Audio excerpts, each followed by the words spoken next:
Welcome, everyone. Today, we're diving into one of the most critical conversations of our time, the regulation of artificial intelligence.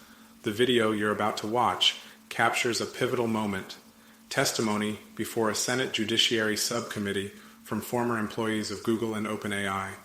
They confront the very real challenges that come with AI development and its rapid integration into society.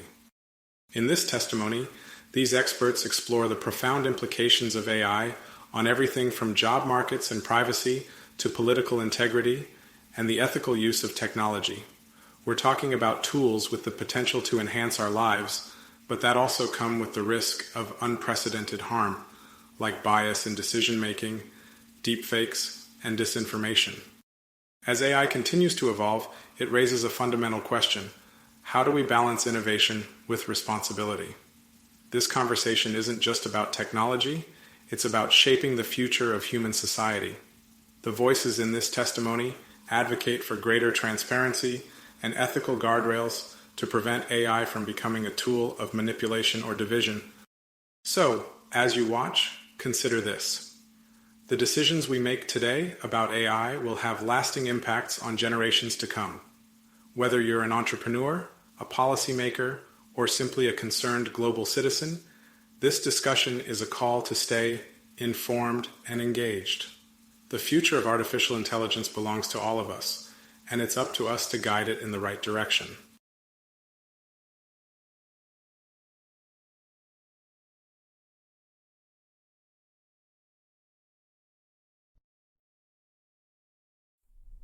Former Google AI and OpenAI employees testified on the dangers of failing to regulate artificial general intelligence, AI that's equal to or surpasses human intelligence.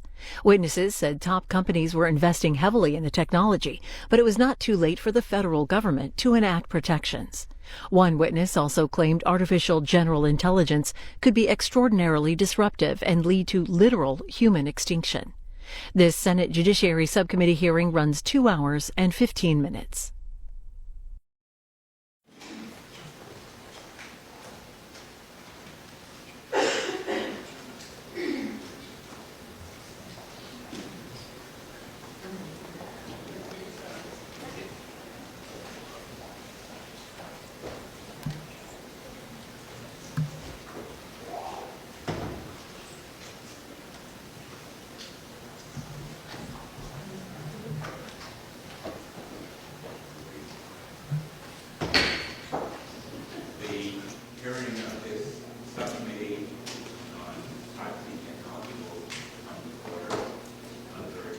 Welcome the ranking member and as well my colleagues, Senator Durbin, who is chair of the Judiciary Committee, and Senator Blackburn, my partner on the Kids Online Safety Act, members of this body who have a tremendous interest in the topic that brings us here today, and we are very, very grateful to this group of witnesses who are among the main experts in the country.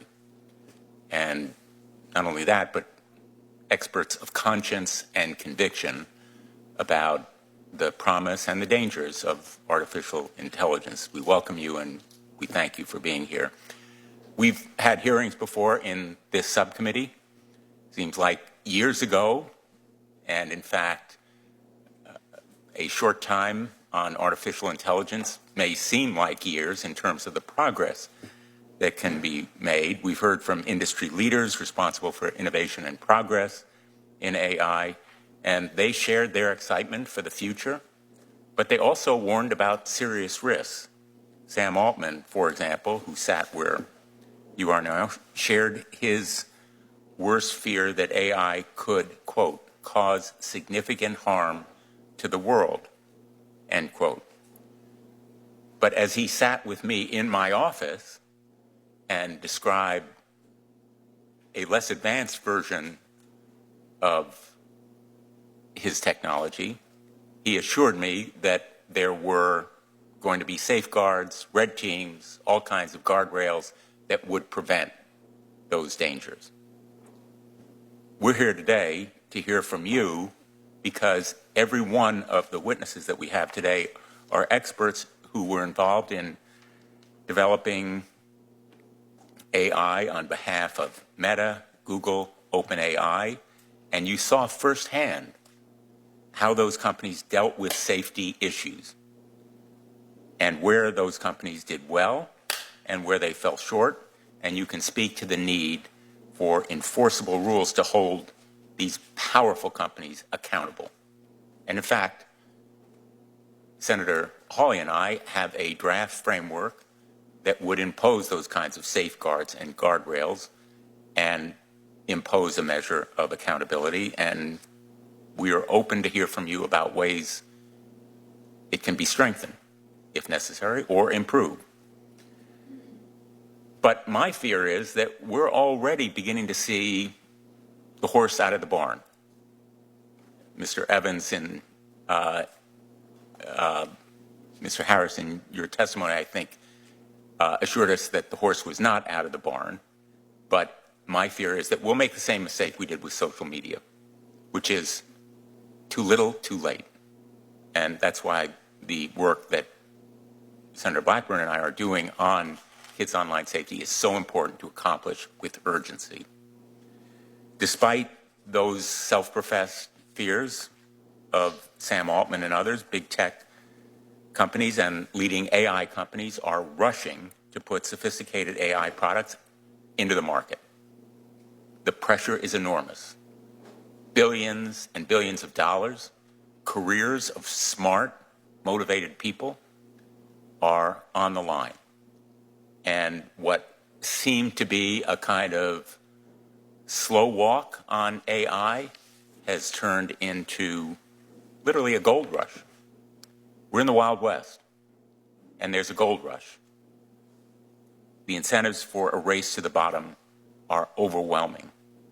And companies, even as we speak, are cutting corners and pulling back on efforts to make sure that AI systems do not cause the kinds of harm that even Sam Altman thought were possible. We're already seeing the consequences. Generative AI tools are being used by Russia, China, and Iran to interfere in our democracy. Those tools are being used to mislead voters about elections and spread falsehoods about candidates. So-called face swapping and nudify apps are being used to create sexually explicit images of everyone from Taylor Swift to middle schoolers in our educational institutions around the country. One survey found that AI tools are already being used by preteens to create fake sexually explicit images of their classmates. That's preteens. You know, I don't have to expand on this point because everyone in this room, probably by this point, everybody in America who is watching or seeing anything on the news has become familiar with these abuses. And voice cloning software is being used in imposter schemes targeting senior citizens, impersonating family members, defrauding those seniors of their savings. This fraud and abuse is already undermining our democracy, exploiting consumers and disrupting classrooms, but it's preventable. It's also a preview into the world that we will see expanding and deepening without real enforceable rules. And now, artificial general intelligence, or AGI, which I know our witnesses are going to address today, provides even more frightening prospects for harm. The idea that AGI might, in 10 or 20 years, be smarter, or at least as smart as human beings, is no longer that far out in the future. It's very far from science fiction. It's here and now.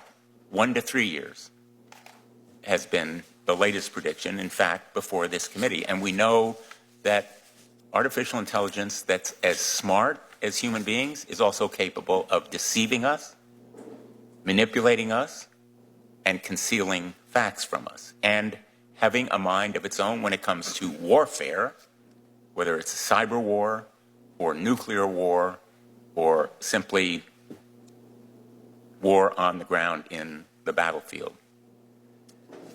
So we have no time to lose to make sure that those horses are still in the barn. And I am going to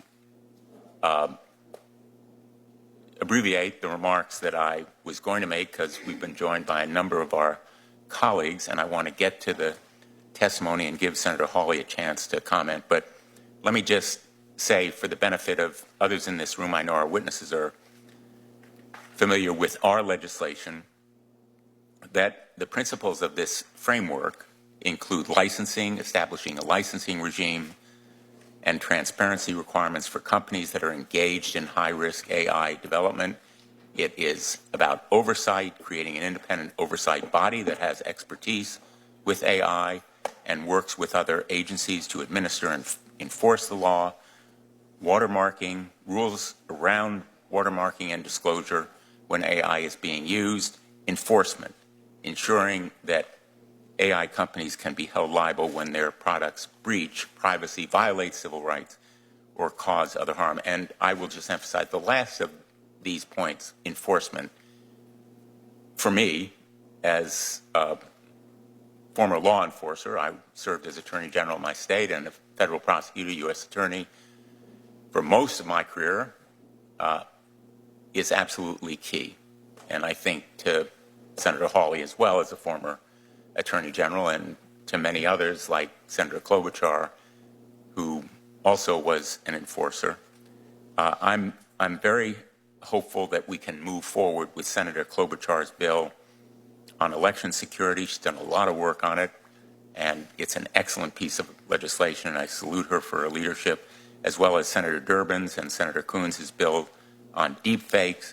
We have a number of proposals like them that are ready to become law, and I hope that a hearing like this one will generate the sense of urgency that I feel for my colleagues as well. You can see from the membership today that it's bipartisan, not just Senator Hawley and myself, but literally bipartisan, I think, across the board. Just as the vote on the Kids Online Safety Act was 91-3 in the United States Senate to approve it, I think we can generate the same kind of overwhelming bipartisan support for these proposals. And finally, what we should learn from social media, that experience is, don't trust big tech. And I think most of you very explicitly agreed we can't rely on them to do the job. For years they said about social media, trust us. We've learned we can't, and still protect our children and others.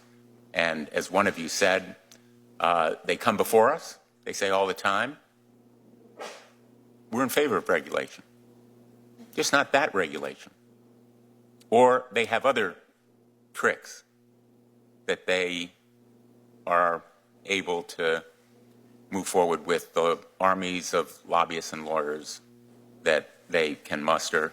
So we ask for their cooperation. I challenge big tech to come forward and be constructive here. They've indicated they want to be, but some kind of regulation to control and safeguard the people of the world, it's not just America, have to be adopted, and I hope that this hearing will be another step in that process, and I turn to the ranking member.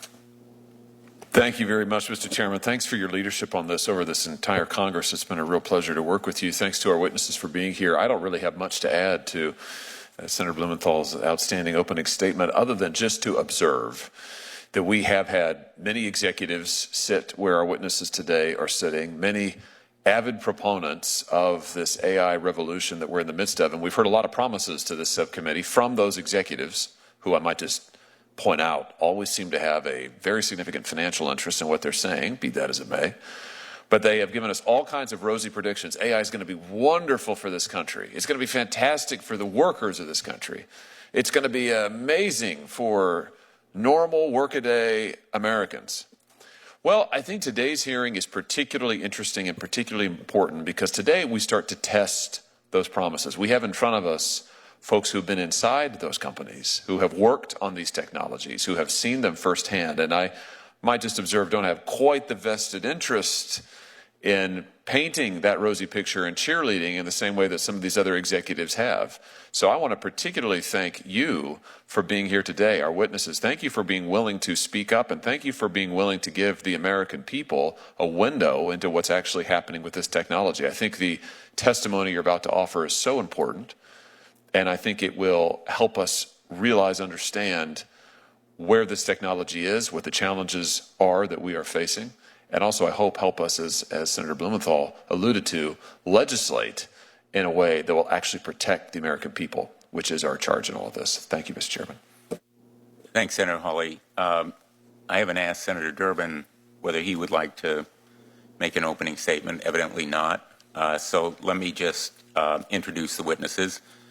Helen Toner is a policy researcher at Georgetown University's Center for Security and Emerging Technology, where her work focuses on AI safety, U.S.-China competition, and national security.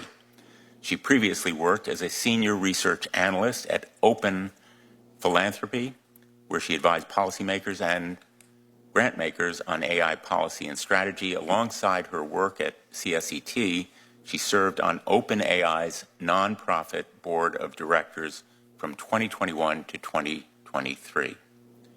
David Evan Harris is a chancellor's public scholar at the University of California, Berkeley, and faculty member at the Haas School of Business, where he teaches courses on artificial intelligence, ethics, social movements, and social media and civic technology. In addition to teaching, he conducts research on AI and governance and serves as an advisor to the California Initiative for Technology and Democracy and a number of other organizations focused on technology and policy.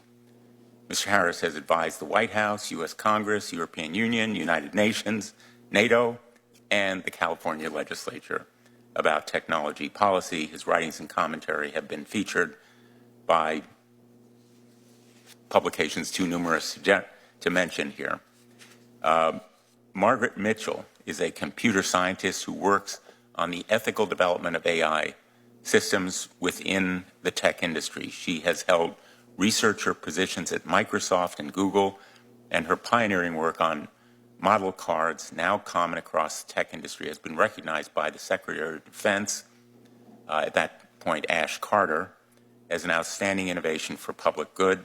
She currently works at Hugging Face as a researcher and chief ethics scientist, driving forward work on ML data processing, responsible AI development, AI ethics, and she's appearing today in her personal capacity. William Saunders worked at OpenAI for 3 years on the alignment team, which later became the super alignment team, researching techniques to help humans understand and control AI systems. He resigned in February 2024, concerned that OpenAI was not adequately preparing for the advanced AI systems the company is trying to build. So as Senator Hawley very, very aptly said, you are insiders who have the courage to come forward, and we are very grateful to you. As is our custom, I would ask you to rise, and I'll administer the oath.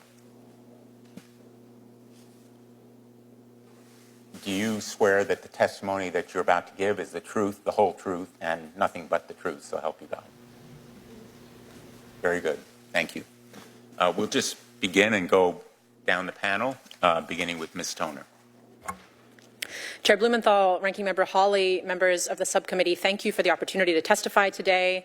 I want to start by commending you on the depth and sustained focus that this subcommittee is bringing to the many and varied challenges and opportunities that we face with AI.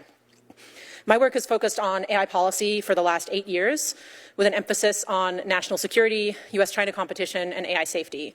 In 2019, I moved to Washington to help found CSET, the Center for Security and Emerging Technology at Georgetown University, which has since grown to be a highly respected source of analysis on AI policy issues.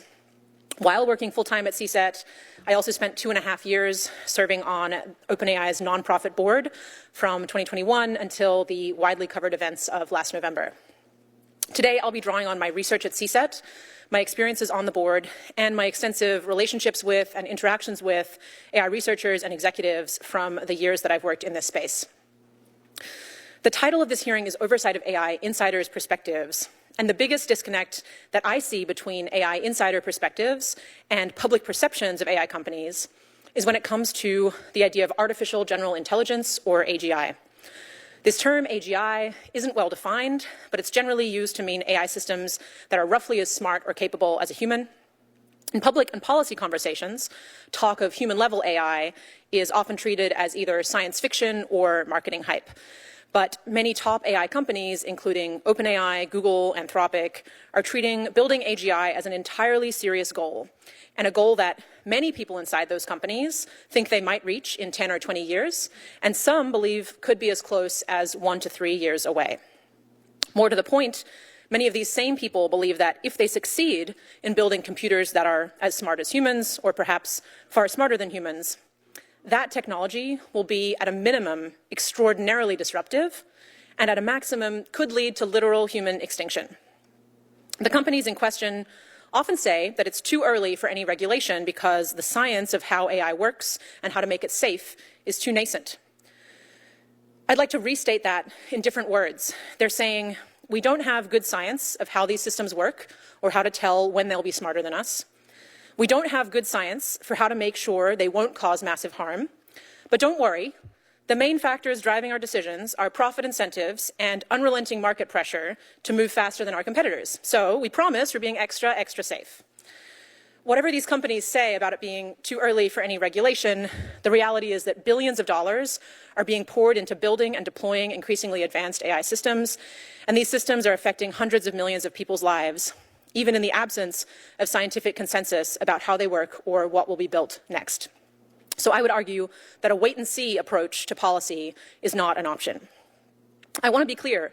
I don't know how long we have to prepare for smarter than human AI, and I don't know how hard it will be to control it and ensure that it's safe. As I'm sure the committee has heard 1,000 times, AI doesn't just bring risks. It also has the potential to raise living standards, help solve global challenges, and empower people around the world. If the story were simply that this technology is bad and dangerous, then our job would be much simpler.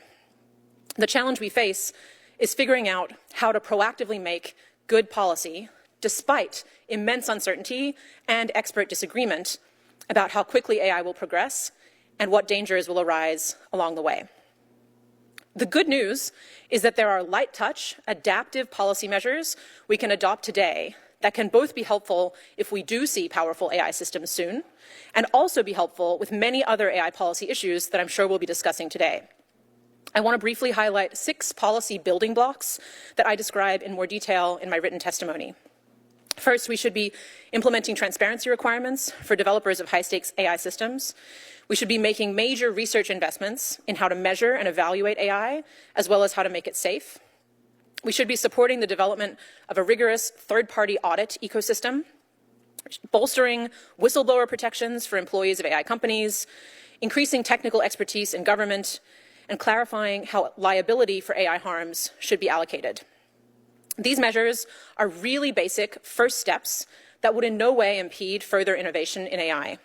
This kind of policy is about laying some minimal, common-sense groundwork to help us get a handle on AI harms we're already seeing, and also set us up to identify and respond to new developments in AI over time.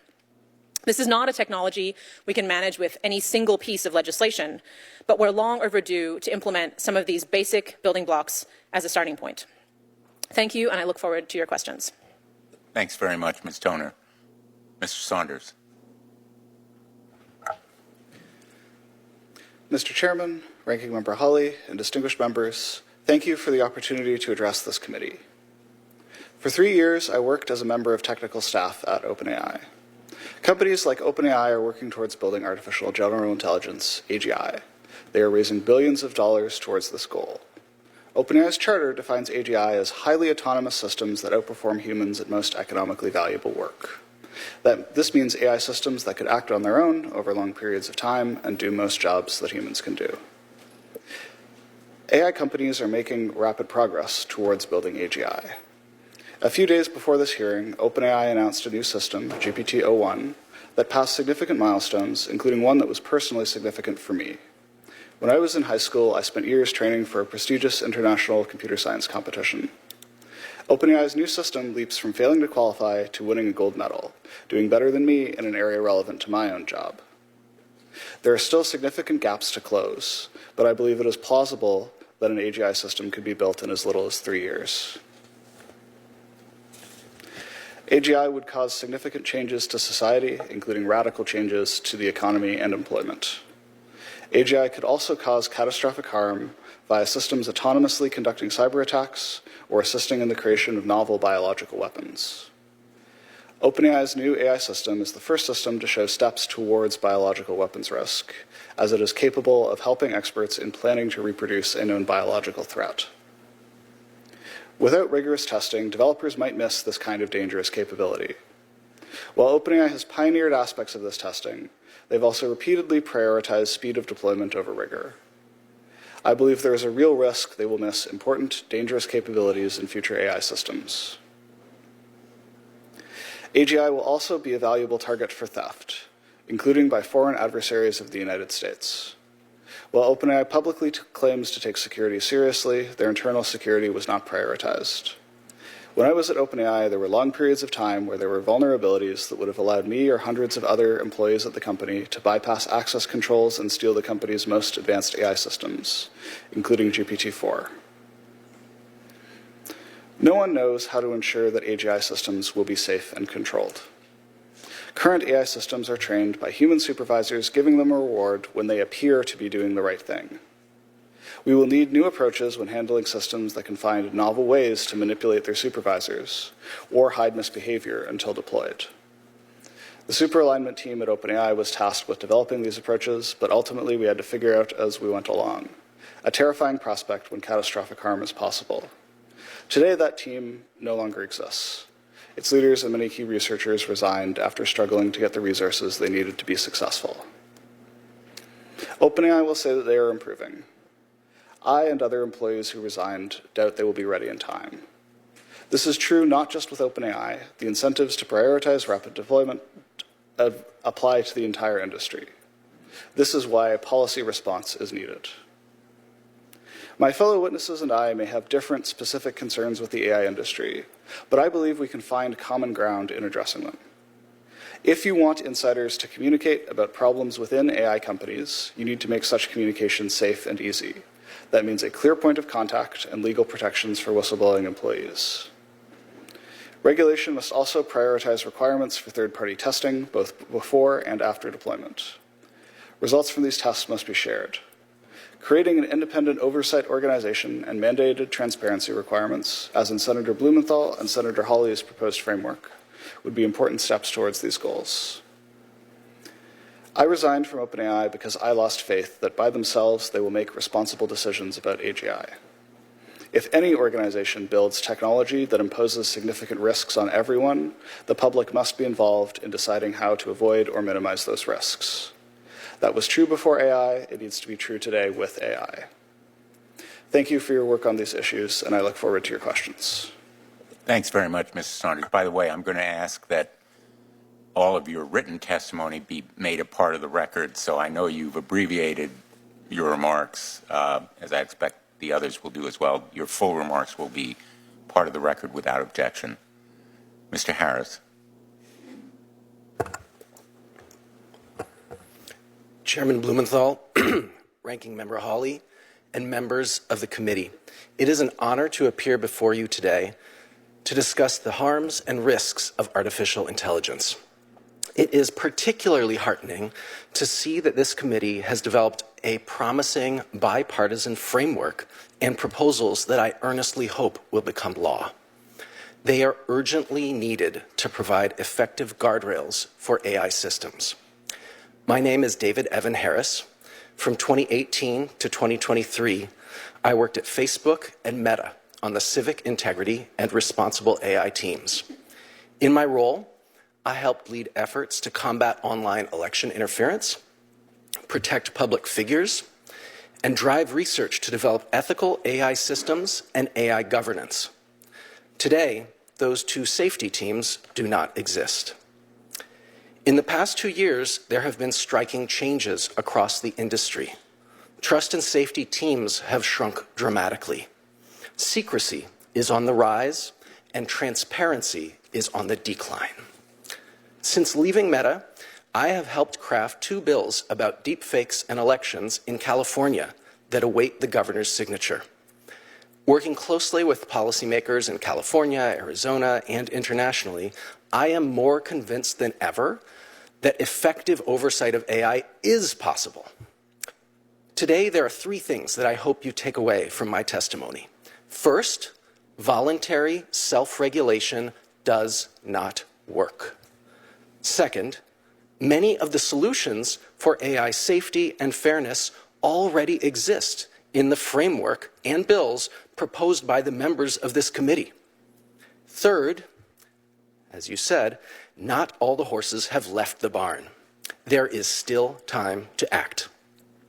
Back to my first point, voluntary self-regulation is a myth. Take just one example from my time at Facebook.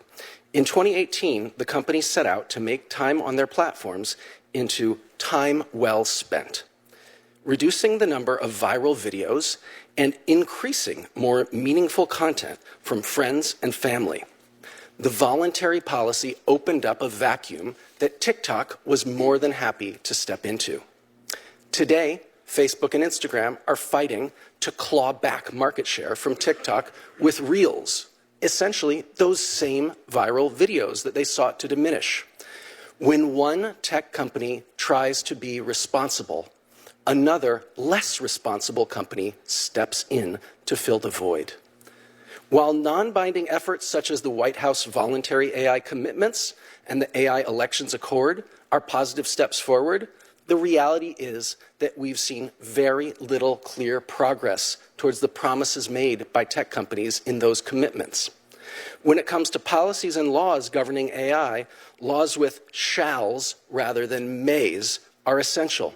Without the shalls, the legislation becomes voluntary, and many companies will delay or simply avoid taking meaningful actions to prioritize safety or harm reduction.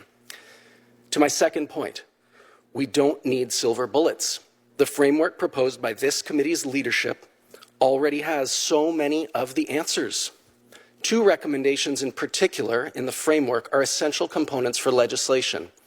AI companies should be held liable for their products, and they should be required to embed hard-to-remove provenance data in AI-generated content. It is encouraging to see a bill on transparency in elections that would require labeling of some AI-generated material. More steps like these are needed. This brings me to my final point. The horses have not left the barn. The misconception is that it is too late to do anything. It can be dizzying to watch the fast-paced releases of AI voice and image deepfakes, but the growing role of biased AI systems making decisions about our lives. But there are still so many more uses of AI technology that have not yet seen the light of day.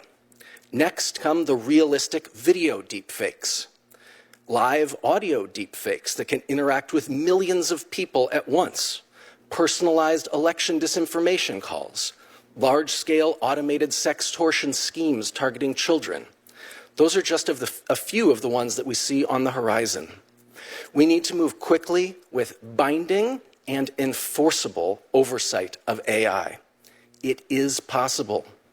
If you take action now on the promising framework and bills already before you, you can rein in the Clydesdales and the centaurs waiting just behind the barn door. Thank you. Thank you very much, Mr. Harris. Ms. Mitchell. Chairman Blumenthal, Ranking Member Hawley, and members of the subcommittee, thank you for the opportunity to testify here today. My name is Margaret Mitchell, and I'm here in my capacity as a computer scientist and researcher who has worked in the tech industry for over 10 years. My PhD is in natural language generation, once a niche area, but currently a topic of intense interest all over the world. As a student eating ramen at a state school in Washington, I couldn't imagine that my work would have the relevance that brings me here today. I've had the privilege of being a researcher at Microsoft and Google, and I'm currently Chief Ethics Scientist at AI startup Hugging Face. I'm grateful that I've had the opportunity to work with some of the world's brightest minds in pursuit of creating beneficial technology that can aid and assist people in their work and everyday lives.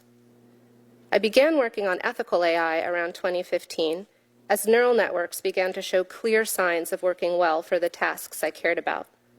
While they could be used to provide beneficial technology, such as visual descriptions for people who are blind, they were entangled with a host of troubling issues. For example, the amount of data they required brought with it concerning questions for me about how the data was being collected and how data biases were being accounted for. These issues were difficult to address within the tech industry. It was too easy to overlook the connection between what we developed and the foreseeable harms to people once deployed. Too easy to gather more and more data while ignoring issues of consent, credit, and compensation. We were on a path of creating systems that we didn't fully understand, enabled by data sets that we hadn't critically analyzed, and motivated by evaluations that didn't critically engage with easily foreseeable contexts of use. When I joined Google in 2016, I was highly motivated to try and change this. One of the basic ideas I had was the role of foresight, of thinking through all the different ways a technology might evolve and using this to develop technology that's as beneficial as possible while mitigating foreseeable risks before they occur. But this type of thinking is difficult to incorporate into standard development practices where internal incentives push developers to launch new products quickly without productive collaboration across different ideas, viewpoints, and critiques. As I discussed these issues with my friends across the industry, it seemed this problem was common, present throughout large tech companies. Because of this, I realized that ethical AI practices could be more successful if I could turn those practices into launches. And so with my colleagues, we introduced model cards, launchable artifacts that incentivize thinking about technology's impacts, including documenting the intended use of a model and evaluating its performance across subpopulations that could foreseeably be subject to unfair treatment from an AI system. Part of my work on documentation and the role of critical thinking and foresight in development made it clear to me that there should be some amount of due diligence before a system is developed, such as research to inform predictions on what the system will be like by reviewing past literature and work from related fields. This motivated me to co-author a now famous paper called On the Dangers of Stochastic Parrots: Can Language Models Be Too Big? I've since continued my work trying to understand gaps in AI development that overlook the impacts of the technology and developing methods to address them. I've taken on new challenges in understanding when systems might be more open or more closed, and now work at AI startup Hugging Face, a company focused on open science, where I operate in a culture of transparency and collaboration across different viewpoints, and for the first time can go deeply into how the AI world I'm most familiar with connects to AI policy. My journey has made clear some of the ways that the government might be able to help shape AI development within the tech sector so that it may be positive for the public. Briefly, this involves filling key gaps in AI development practices and research, including 1. Research on the relationships between model inputs and model outputs. 2. Rigorous analysis of data, models, and systems. 3. Implementing due diligence and foresight, including before development. And 4. Operationalizing transparency in the AI lifecycle, including after deployment. Potential solutions primarily take 2 forms: federal research funding and requiring documentation and disclosure, and I echo my colleagues here in advocating for increased support for whistleblowing. I greatly appreciate the work that so many members of Congress, congressional staff, federal agencies, and my research and private sector colleagues are doing to advance the science and practice of ethical AI. I look forward to discussing these important topics with you today and welcome your questions. Thank you very much, Ms. Mitchell. Again, I want to thank all of you for your very insightful and important testimony. We're going to have 5-minute rounds of questions, and I'll begin. Mr. Saunders, Mr. Harris, you said in your testimony, quote, trust and safety teams have shrunk dramatically, secrecy and lack of transparency have increased. Is that true across the board of all companies? Thank you so much, Senator Blumenthal, for the opportunity to answer that question. I have appended in the appendices to my written testimony a report by an organization called the Free Press that is entitled The Big Tech Backslide. I would encourage you and your colleagues to visit this report. It's the most comprehensive study that I have seen so far about the backslide. The backslide consists in part of just removing the people from those teams. It has been reported that Elon Musk let go of 81% of the staff of Twitter after purchasing it. We saw large layoffs across the board in the entire sector, but part of the backslide is also the retreat from policies, specific policies that the companies have designed to keep our elections safe. So I do believe that I personally have observed one company that has actually made strides forward and hired many people during this same period of the past 2 years, and you're not going to like the one that it is, but it's TikTok. Honestly, TikTok has been hiring a lot of the people who were let go from many of those other companies. But the measure of their commitment to some oversight and safeguards is their investment in that kind of, in effect, trust and safety teams, and they have been backsliding, which belies their stated commitment to trust us, we'll do it, don't worry. Yes, perhaps because my equine metaphor resonated so much with you, I could offer another story from the animal kingdom, but this time ursine in nature. There is a metaphor that is used in the tech industry that I know of being used in at least two of the very biggest tech companies, and it's called the metaphor of the bear. You, senators, are the bear in this metaphor, along with other regulatory bodies, the regulators. And the tech companies in this metaphor are people running away from the bear as fast as they can. In this story, the bear eventually catches up, and it eats the slowest person, eating the slowest tech company. Thus, the moral of the story, if you are a tech company, is just don't be the second slowest. That is the strategy. So as long as you can point to someone, to another tech company that is doing a worse job than you are on trust and safety, the idea is that is the optimal allocation of resources in your company. I think what's important here is that all of the tech companies, not just one, not just, for example, OpenAI, we're not singling out one or another, are engaged in that kind of strategy. Let me ask Ms. Toner, you wrote in your testimony that your, quote, experience on the board of OpenAI taught me how fragile internal guardrails are when money is on the line and why it's imperative that policymakers step in. I know there are limits on what you can discuss publicly. I'm very respectful of them, but maybe you can tell us what you had in mind when you wrote that sentence. Certainly, Senator, and there's now been enough public reporting of some of the kinds of incidents that demonstrate this dynamic, including situations like a process known as the Deployment Safety Board, which was set up internally. Great idea for something to try and coordinate safety between OpenAI and Microsoft when using OpenAI products. It's now been reported publicly that in the early days of that process, Microsoft, they're in the midst of planning a very big, very important launch, the launch of GPT-4, and Microsoft went ahead and launched GPT-4 to tens of thousands of users in India without getting approval from that Deployment Safety Board. Another example would be that there's been, since I stepped off the board, there's been concerns raised from inside the company that in the lead up to the launch of their 4.0 model, which was the voice assistant that had very, very exciting launch videos, was launched the day before a Google event that OpenAI knew might upstage them. And there's been concerns raised from inside the company about their inability to fully carry through the kinds of safety commitments that the company had made in advance of that. So there's additional examples, but I think that those two illustrate the core point. Thank you. I'm going to be hopeful we'll have another round of questions, but I'm going to be respectful about my 5-minute rule and turn to the ranking member. Thank you, Mr. Chairman. Ms. Toner, I just want to stay with you and maybe pick up there. My understanding is that when you left the OpenAI board, one of the reasons that you did so is you felt you couldn't do your job properly, meaning you couldn't effectively oversee Mr. Altman and some of the safety decisions that he was making. You had said this year that, I'm just going to quote you, that Mr. Altman gave inaccurate information about the small number of formal safety processes that the company did have in place. That is, that he gave incorrect information to the board.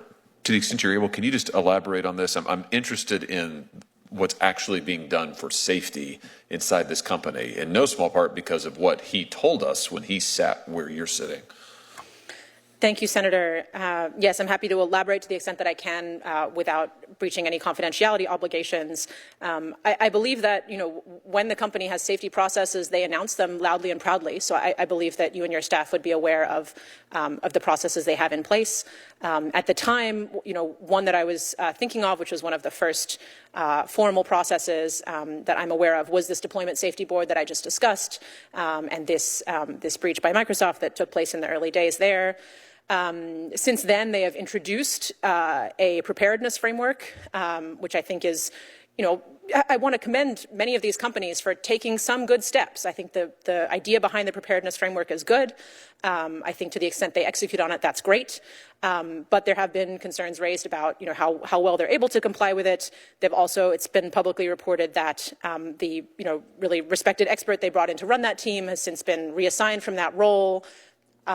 Which, I worry what that means for the influence that team is able to exert on the rest of the company. And I think that is illustrative as well of a larger dynamic that I'm sure all of the witnesses here today have observed, which is there are really great people inside all of these companies trying to do really great things. And the challenge is that if everything is up to the companies themselves and to the leadership teams who are needing to make trade-offs around getting products out, making profits, attracting new investors, those teams may not get the resourcing, the time, the influence, the ability to actually shape what happens that they need. So I think many of the dynamics that I witnessed echo very much what I'm hearing from my fellow witnesses. That's very helpful. Let me just ask you this. Let me just put a finer point on it, because Mr. Altman, as I said, testified to us on this connection this past year. Here's part of what he said. We make, meaning OpenAI, significant efforts to ensure that safety is built into our systems at all levels. And then he went on to say, and I'm still quoting him, before releasing any new system, OpenAI conducts extensive testing, engages external experts for detailed reviews and independent audits, improves the model's behavior, and implements robust safety and monitoring systems. In your experience, is that accurate? I believe it is possible to characterize the company's activities accurately that way, yes. The question is how much is enough, who is making those decisions, and what incentives are driving those decisions. So in practice, if you make a commitment, you have to write that commitment down in some words, and then when you go to implement it, there's going to be a lot of detailed decisions you have to make about what information is shared with whom at what time, who is brought into the right room to make a certain decision. Is your safety team, whatever kind of safety team it might be, are they brought in from the very beginning to help with conception of the product, really think from the start about what implications this might have, or are they handed something a couple of weeks before a launch deadline and told, okay, make this as good as you can do? Here, I'm not trying to refer to any specific incidents at OpenAI. I'm really referring to, again, examples that I've heard reported publicly, heard from across the industry, that there are good efforts, and I worry that we should not, that if we rely on the companies to make all of those trade-offs, all of those detailed decisions about how those commitments are implemented, that they're just unable to fully account for the interests of a broad public. And I think, you hear this as well from people, I've heard this from people in multiple companies, sentiment along the lines of, please help us slow down. Please give us guardrails that we can point to that are external, that help us not only be subject to these market pressures. Just in general, is your impression now, is OpenAI doing enough in terms of its safety procedures and protocols to adequately vet its own products and to protect the public? I think it depends entirely on how rapidly their research progresses. If their most aggressive predictions of how quickly their systems will get more advanced are correct, then I have serious concerns. If their most aggressive predictions may well be wrong, in which case I'm somewhat less concerned. Let me finally, because I want to be mindful of the time, and I've got colleagues who want to ask questions, let me just end with this. You in your written testimony, you make, I think, a very important and helpful point about AI development in China and why the competition with China, though real, should not be taken as an excuse for us to do nothing. Could you just amplify that? Because we've heard a lot of folks sitting where you're sitting over the last year and a half raise the China point and usually say, well, we mustn't lose the race to China. Therefore, it would be better if Congress did little to nothing. You think that that's wrong. Just explain this to us why. I think that the competition with China is certainly a very important consideration, and we should be keeping a very close eye on what they're doing and how U.S. technology compares to their technology. But I think it is used as an all-purpose excuse to not regulate and an all-purpose defense against any kind of regulation. I think that's mistaken on a few fronts. It's mistaken because of what's happening in China. They are regulating their sector pretty heavily. They are, scrambling to keep up with the U.S. They are facing some serious macro headwinds in terms of economic problems, access to semiconductors after U.S. export controls. So China, has its own set of issues. We shouldn't treat them as, just absolutely raring to go and about to pass us at any moment. And I think it also totally belies the fact that regulation and innovation do not have to be in tension. This is a technology, AI, that consumers don't trust. There's been recent consumer sentiment surveys showing that if they see AI in a product description, they're less likely to use the product. So if you can implement regulation that is light touch, that increases consumer trust, that helps the government be positioned to understand what is going on with the technology, you can regulate in really sensible ways without even impacting innovation at all. So then it's irrelevant, if it's going to affect the race with China. Thanks very much, Senator Hawley. Senator Durbin. Thank you. I'm going to ask some basic questions. Liberal arts lawyer, forgive me, maybe that will lead to inspiration, I'm not sure. I'm trying to understand the mechanism of regulation in the AI venture. We look back in history to the Manhattan Project, and it was inspired by the government, funded by the government, staffed by the government, built by the government, succeeded. And I think it generally succeeded. Then you fast forward a few years to the race to the moon, and the question is, was it inspired by the government, but now do we have more private sector involved in it in terms of the actual project and its success? Then you go to the world of quantum, and let me tell you at this point, that's as far as I can go in my expertise, other than the fact that I met a man who works for DARPA who explained to me that his job is to prove that the quantum effort of a certain company, private company, doesn't work. He's supposed to prove this over and over again. His name's Peter. Very interesting guy. But it appears that is all private sector, and we as regulators are on the outside getting ready to prove it doesn't work, hoping that someday we won't be able to prove that. So the question is now, where is AI? And can we as a government actually regulate the future of an industry unless we have a team and technology that matches what they have, or at least is close to it? It seems to me it's tough to regulate an entity if you don't understand it and the decisions that they have to make. Would anybody like to straighten me out? Please. Yes, thank you for the question.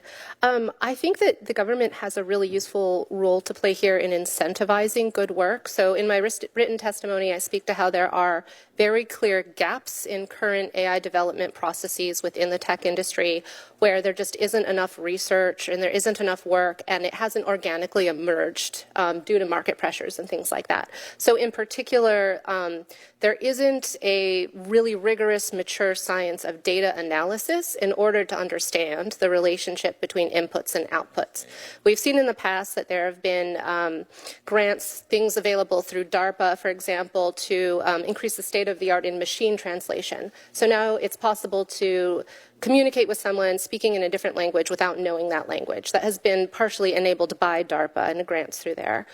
So I think that by focusing in on these sort of difficult points within the AI lifecycle where there really hasn't been development and there should be, and I think we cover that in some of our written testimonies, the government has a very good role to play in helping make sure that AI continues to be developed in a way that's beneficial, as opposed to overlooking a lot of the serious issues. The way you explained your background, at least I hope I caught it, you've been primarily private sector. Yes. So the question I'm asking you is, if the government is going to regulate you with some federal employees or contract employees, do we have the level of expertise to really interface with what you're doing in the private sector? I think it's possible to hire for the expertise if you don't already. I mean, I will speak to that. As I've met with staff, I've been incredibly impressed by the intelligence of the people that I've operated with. So I do have some faith that the government is able to employ relevant people. I think part of the difficulty is the compensation, right? So big tech companies are offering $1 million packages. So that ends up being, I think, quite a difficult tension there. But this is a situation where you might have, individuals in government under NDA, working within the company or auditing the company in some way, respecting trade secrets, IP, those kinds of things, but still being able to sort of, lift the hood and see what's happening underneath and provide feedback on it. Anyone else want to comment on the government effort? Mr. Harris? Yes, thank you so much for the question, Senator Durbin. I understood two different elements from your question, one being, can we actually regulate this, and two being, do we have the right people in government to do it? To the first point, I would refer you back to the excellent Blumenthal-Hawley framework that has already been presented. I was hoping you'd say that. It contains the key elements that I would recommend. Even if I had not read it, I would have said licensing and registration of AI systems and the companies that make them, liability, clearly holding AI companies liable for the products that they make, and provenance, giving people the ability to know what content is produced by AI and what content is produced by humans. Those are just a few pieces that are already in the framework, and I'm excited to see legislative text with the details of that. To your question about talent, this is not the first time this issue has come up in the federal government. You might recall the healthcare.gov launch, and that was yes, that was, I believe, one of the first major public moments when people realized that it was very hard for the federal government under procurement and staffing procedures to hire the right people to launch large-scale technology projects. Now, there have been advances since then. There's something called cyberpay that allows agencies to pay a little bit more, but I don't think it's gone far enough. I think there's a situation now where one of the techniques to recruit is to find people who've already made a good amount of money in the private sector and can make a little bit less for a few years and then know they're going to go back. I don't actually think that's a long-term sustainable model. I think the rates of pay still need to go up. But I would like to call your attention to the AI Safety Institute, which exists within NIST, within the Department of Commerce, that has actually started hiring up for this task at hand. I think that there are incredible people there that need a lot more money. And I hope that you will give that to them. Thank you. Thanks, Senator Durbin. Thank you for your support and others, your support for the framework that Senator Hawley and I have developed. I'm not going to hold you to support for the bill because the text is important. We hope it will be available very, very shortly, but your support for the principles and the basic framework is very, very important to us and encouraging us to go forward. I'm going to call on Senator Kennedy, and then he'll be followed by Senator Padilla. We have a vote ongoing. I'm going to run to vote so that I will be back and then leave Senator Hawley to chair, and we'll be tag teaming, but we'll go forward with the questioning while I'm gone. Senator Kennedy. Thank you, Mr. Chairman. Mr. Harris, you mentioned as one of the tenets of regulation provenance. By that, do you mean notice that when consumers deal with a robot, they should be told that it's a robot? Thank you so much for your question, Senator. You don't need to thank me. You can just answer it. There are multiple elements of provenance technologies. One is disclosure. And yes, that is saying that if a company uses AI and has AI interacting with you, that it should disclose that you are interacting with an AI system or a bot. But another element of... So that number one is notice. If I'm interfacing with a robot Yeah. or with artificial intelligence, the owner of that artificial intelligence should tell me as a consumer, I'm a robot. Yes, absolutely. Okay, that's number one. Tell me what number two is. So number two is sometimes referred to as watermarking. I know that this committee heard in April testimony about this topic of watermarking.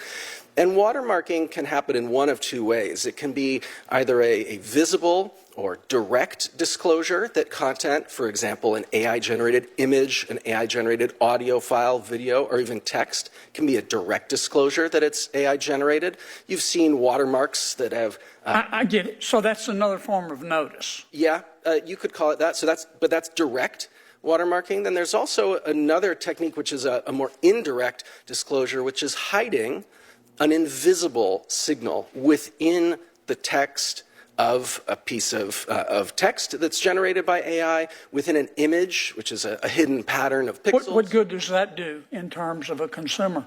Well, the good thing about that is that it can be much more difficult to remove than simply a notice that says this was produced by AI at the top or bottom of a picture that you could just crop out and remove very easily. So watermarks have value in that sense.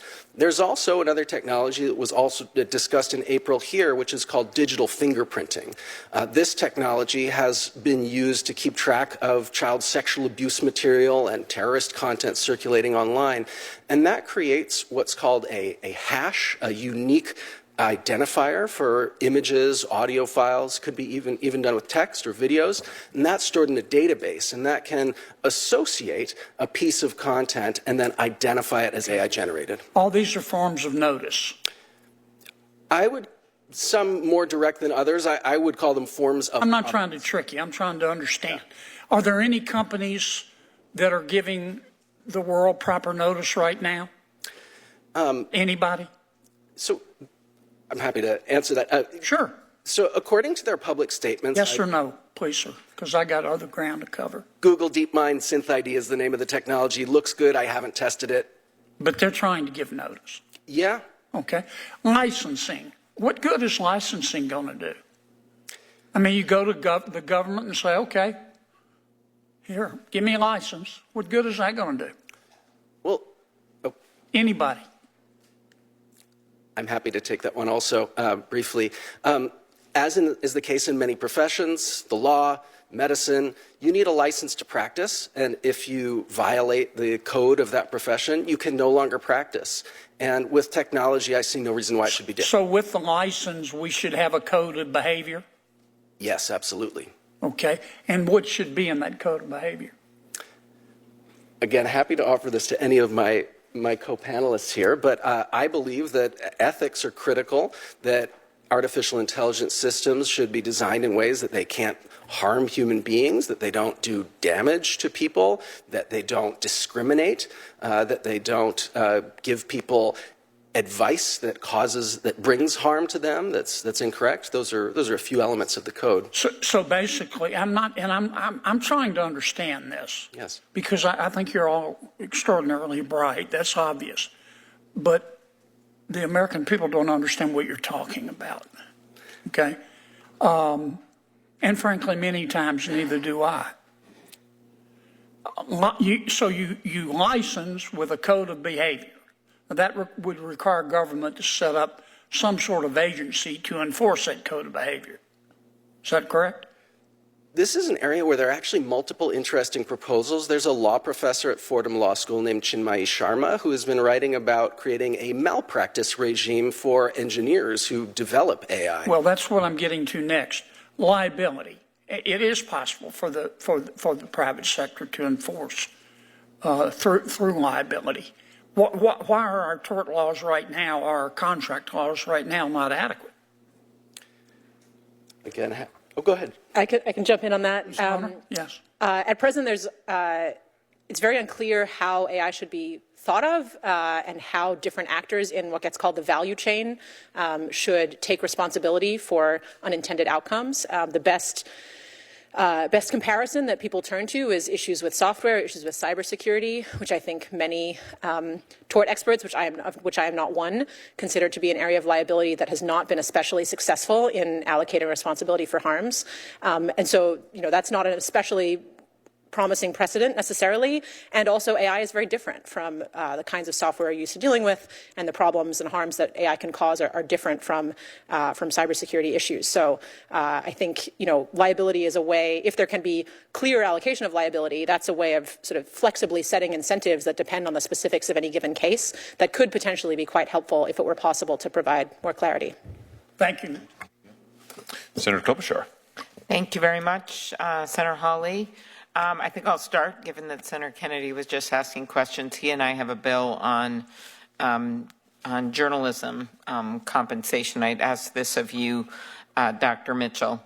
We want to make sure that this is fair for people that are producing content and that they're getting paid. And one concern is that AI developers may train their models on content from journalists and other content creators only to regurgitate that content without attribution or compensation. And that's why last week I sent a letter on this, and in your testimony you say that AI firms should conduct due diligence on the foreseeable outcomes of a technology before it is deployed. Obviously, Senator Kennedy and I and others believe that we should have some kind of agreement on what compensation is here, but could you talk about harms that new AI features pose in markets like journalism, which is key to the First Amendment, that we have functioning journalism? Go ahead. Right. Yeah, thank you. And that's such an important point. So there's a couple things here. One is that machine learning models that are trained on previous news articles are only able to speak to the past, right? So, one of the critical needs in journalism is to continually be up to date about what's actually happening. And we lose that when we start to just rely on sort of past statements and regurgitate it in a way that may be relevant for a current situation. So that's one sort of key issue. Another issue is that generative AI technology seems to be somewhat replacing journalists' jobs. At least I personally know lots of journalists who are now out of the job, and they have managers who are pushing use of this technology more and more. That's problematic because the biases of the system that's generating the content is going to then proliferate throughout the different articles that are being written, when ideally we could have lots of diverse perspectives reporting on different material. And then it also sort of waters down or makes a little bit more bland the information that's put out there and available. And there's also this additional problem of automation bias, where even if you're working with generated content, you might be more likely to accept it because it's been generated by an automated system, where it might not be saying something that you otherwise would be saying. So there are a lot of issues here where I think journalists in particular should be protected relevant to language generation, and minimally have compensation when their work is included in the data. Okay, thank you. We obviously have a number of bills people are working on in this committee, including Coons and Tillerson, Blackburn, and I, on people's right to their own images and the like. But I thought I'd focus just on one thing today, and I have a number of bills with Senator Thune and others to make sure we have regulations at work and guardrails in place, just because I see the potential upside of this as well. And I think the only way we're going to get there is if we don't have a bunch of people ripped off in scams, and if we don't have a harm done to our democracy. So, two ways that we look at this. One is we have two bills that are major. One is with Senator Hawley and myself on banning the deepfakes, where it is actually someone pretending to be the candidate when they're not. We've seen this happen on both sides of the aisle. And we've seen other states, including Texas, actually take action on this. We have, I think, 18, 19 states have done this, including red states, blue states, purple states, where they have at least required labeling of ads. And we understand in our bill, Senator Hawley and myself, that you're not going to be able to cover satire and that kind of thing because of the Constitution. But the labeling requirements that Senator Murkowski and I have would get at not small ball stuff like hair color, but would get it at least so that people know if it is the candidate or not themselves. Because even with satire, I know people are confused because they've showed me stuff and said, is this really them? Is that really Trump? Is that really Harris? Is that really, I mean, it's an unbelievable thing to do to voters when you're trying to get them to make a decision. So I just look at this as two-pronged, and I guess I'd go with you, Mr. Harris, because you talked about this earlier. Do you agree there's a serious risk posed by the use of AI in our elections? And can you tell us how AI has the potential to turbocharge election-related disinformation? Thank you so much, Senator Klobuchar, for the question and for your commendable efforts on legislation producing all of the bills that you mentioned. We have gotten those 2 bills through the Rules Committee, but Senator McConnell is having an issue with them, and I'm just really concerned that we are not going to be able to advance them on the floor before it's too late. But continue on. Yes, absolutely. So this is a topic that I have written about extensively, in part in my work with the Brennan Center for Justice at the New York University School of Law. I produced a guide for how election officials can prepare for AI threats along with co-authors. And I think that it's very, very important that we be prepared for a variety of threats. Those threats could include deepfakes of election officials, of candidates like yourselves, and also deepfakes that present election apparatus in them that indicate that there was tampering with physical objects associated with the election. In 2 bills that I mentioned earlier that I worked on in California that are currently awaiting signature, fingers crossed, by Governor Newsom, Assembly Bill 2655 by Mark Berman, Assembly Bill 2839 by Gail Pellerin, those would actually have serious consequences so that if someone posted those types of election deepfakes, they could be removed, that platforms would be required to remove them. Yeah, well, our bill allows for them. Many of them are actually supporting this bill because it makes it clear the platforms are that they would have to take it down, but it also puts liability on the people that put those up. Yeah. Potential liability, which is the way we handle so many areas. Liability for whatever malfeasant group decided to fake that it's the candidate. And anyway, I hope that's the direction. I haven't seen those bills. I just know what they've done in other states, including, as I said, Texas, Mississippi, and many others. So I'm just sad and very concerned that our federal government isn't doing anything and moving these bills because we don't have anything really that protects federal elections, which is kind of a big deal. We'll try to use existing laws, but the state laws would remain in our bills, but it would just simply give us the protection in federal elections. So I guess that Mitch McConnell has decided we're going to just roll the dice and see if it all is fine. But I'm already having people come up to me and say, is this really the person? I don't think this is a person. And we could stop this right now by putting these bills in place. Senator Padilla. Thank you. Thank you to all of you for your testimony today. As you're, I'm sure, aware, the U.S. AI Safety Institute recently announced a deal with OpenAI and Anthropic, who agreed to share their models with researchers before and after deployment for research, for testing, and for evaluation. My first question is for Ms. Toner and for Dr. Mitchell. What do you think about this agreement? Thank you, Senator Padilla. I haven't seen the details of the agreement. I think in principle it sounds excellent. I think it's a great step forward. I'm excited by the work that the AI Safety Institute is setting out to do, and I echo Mr. Harris's call for them to be as well-resourced as they possibly can be. I think, the success of an arrangement like this will depend on a lot of details about timing and access and what kind of assets are allowed to be accessed in what kinds of ways. So I'm optimistic about it and very pleased to see the agreement, but, we'll have to see where it goes from here. Dr. Mitchell. Thank you. Yeah, I echo Ms. Toner. I think that one of the reasons why this is really critical is that it can help keep companies sort of accountable for the statements they make and the kind of things that they might be misleading the public about with respect to how well the technology works. When you can have kind of independent examinations or reproducibility of the evaluation results or more rigorous evaluation, this kind of thing, I think we're in a better situation for developing AI in a way that's very well informed. My one concern concern, and again, this is not knowing a lot about this particular agreement, would be if research was abused. So, for example, saying you're a researcher and then using the technology in a malicious way. I think this happened previously with Facebook.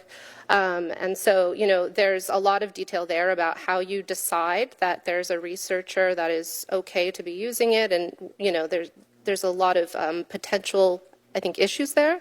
But at a high level, I do agree that this is an incredible thing to do, and we need to have, in general, sort of these independent analyses that are able to hold tech in check. So just as a follow-up, I think you both began to touch on it.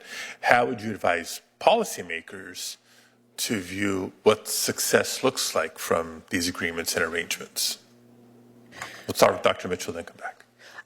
So one thing in particular that I've been really interested in is just evaluation and rigorous evaluation and how you really quantify how well these systems work.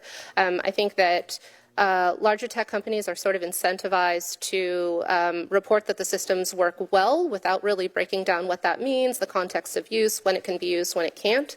And one thing that sort of independent research might be able to do is actually do pretty rigorous analysis of how the systems might work in specific kinds of scenarios and provide just a lot more insight that would not be provided if they had more of a profit incentive. Yeah, just to add on to that, all of which I agree with, I think it'll be difficult for us from the outside to be able to evaluate, I believe, because I expect a lot of this testing and evaluation to happen behind closed doors, which I think is reasonable. And so I think the task for Congress will be to be interfacing and working closely with NIST and the AI Safety Institute to hear from them how well this is working. Do they have the sort of contractual arrangements that they need in order to carry out the kinds of testing that they think would be most valuable? Do they have the funding that they need? Do they have the staffing that they need? And so we've talked a little bit about the need for more technical talent in government. Personally, I think salaries are only one piece of the puzzle there. I know multiple people who are really interested in offering their immense talents to the U.S. government and are just, the processes, the hiring processes are impossible. And another element that I know comes up for people who do end up getting into government is, their ability to use halfway up-to-date technologies rather than extremely old devices, extremely old systems. So I do think that the talent issues are critical, and I think that the salaries are part of that, but I worry sometimes that we see the salaries as a totally intractable problem and then give up. And I think there are other ways to increase access to technical talent as well. Okay, thank you. In my time remaining, I do want to touch on one other topic, and this is for you, Dr. Mitchell. In your testimony, you observed that there's currently no well-developed science that analyzes how inputs affect outputs once a model is trained. In simple terms, can you help all of us better understand why this is important for developers to consider? Sure, yeah. So an analogy to consider might be with baking or cooking.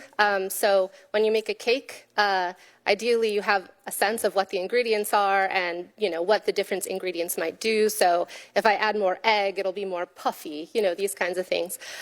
We don't have a similar thing with building models. And so if you think of the data as essentially ingredients and the training as cooking, and then the model is sort of the output, the thing that you've cooked, we're missing the sort of approach where we have recipes. We're missing this deep understanding of what all the pieces are that result in this output thing we might want to eat or not.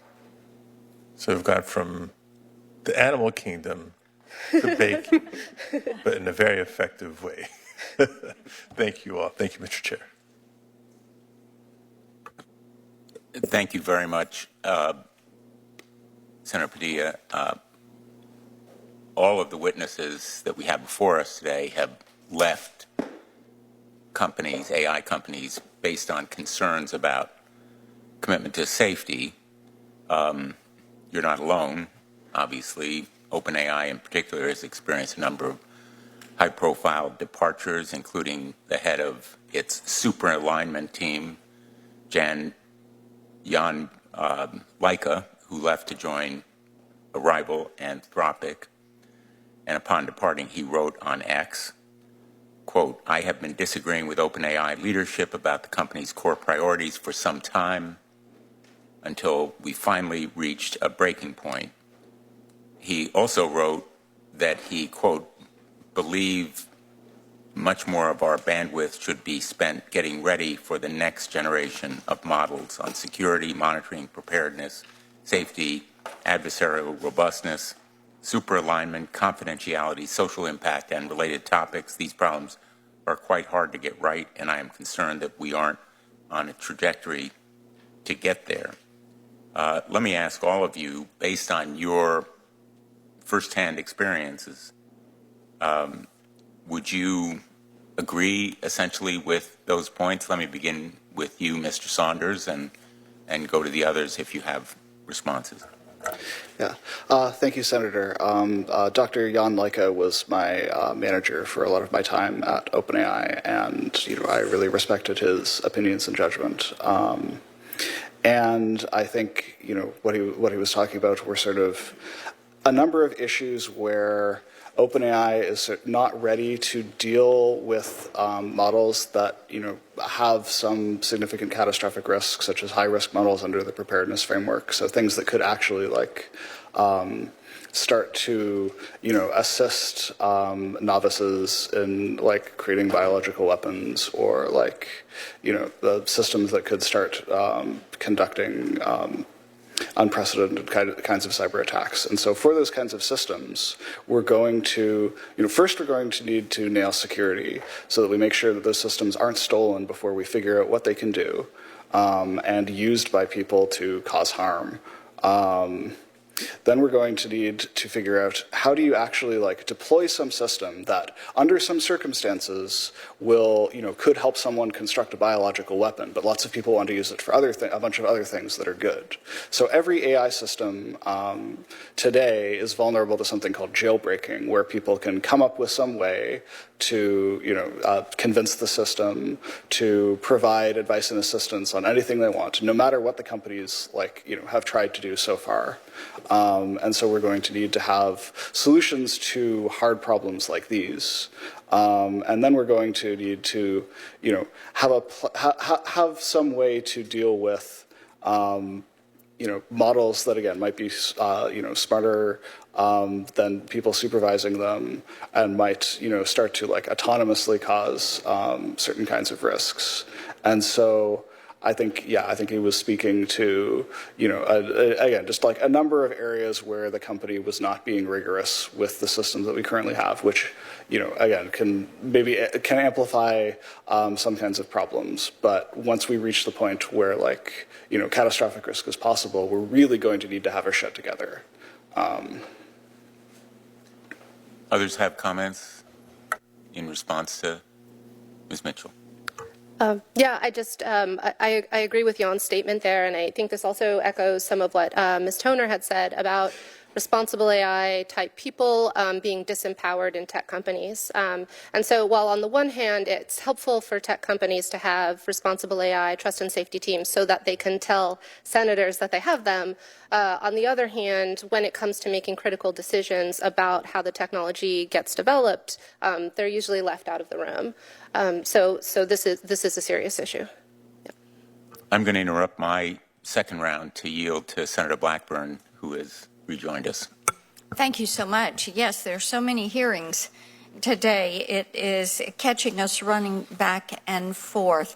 Mr. Saunders, to the point you were just making, one of the things we've said repeatedly is we have to have an online privacy bill that is federally preemptive before we start down the AI path, because people want to be able to firewall their information and keep it out of the public domain. And last week, and Ms. Toner, I want to come to you on this, because Meta announced it was going to use public content and things from Facebook and Instagram in the UK, and they were going to use this to train their generative AI models. And Meta said their goal was to reflect, British culture, history, and idiom, and that UK companies and institutions will be able to utilize the latest technology. And I think we all know what that means. I'd love to hear what concerns you have over that announcement and what limits should we place on companies like Meta that are using this data that is shared on their platforms to train their generative AI models. Thank you, Senator Blackburn. My understanding of that announcement, which I should admit, have seen briefly but not dug into in depth, is that that was actually a practice that Meta was already very much, going ahead with in the United States due to the lack of privacy protections here, and that the announcement last week was, I think they had need that privacy bill. Indeed, I believe, and other witnesses may know better, I believe that they had held off on initiating that process in the UK due to privacy protections that do exist in the UK. So to me, this is actually an example of perhaps success on the UK's part if Meta felt the need to be a little more thoughtful, a little more deliberate, a little more selective about the ways in which they were using British users' data because of the legal protections that existed there, which, as you rightly point out, do not exist in the United States. I don't know if others want to add to that. I'm happy to add on that. There was actually something on this same topic that really got a lot of attention at the beginning of the summer. A lot of users of Facebook and Instagram found that they could opt out of the process of having their public data used for training of AI systems, and then they posted instructions. I saw this on both TikTok and on LinkedIn. Users had posted instructions how to go to the part of your Facebook or Instagram settings where you can opt out of having your data used. I tried to do it in Facebook, I tried to do it in Instagram, and I couldn't find the button. And then I posted and said, I can't find the button in the comments there. And it turned out everyone with their IP address in the United States couldn't find the button because this was a feature that I believe was only offered to people in the EU and perhaps in the UK. I heard different stories about which parts of the world. But this idea that we Americans are second-class citizens, that we don't even have the right to object, that Europeans or people in the UK have to object to our photos of ourselves, photos of our families, of our children being used to train AI systems, and at that AI systems that we don't even have confidence in how they work. We don't know if they will accidentally release personal information about us in the future, make images that look just like us. So I applaud you for raising this issue, and I'm excited to see bills like APRA make progress so that we have the foundations of a legal system that can address that issue. Well, we think having an online privacy, federally preemptive privacy bill that gets signed into law is something that is going to be necessary. And as Senator Blumenthal said in his opening remarks, and I'm paraphrasing him now, but basically big tech has proven to us they are not going to take steps that are necessary to protect the information of people. I do want to ask you something else. When we're talking about AVs that act in the world without humans,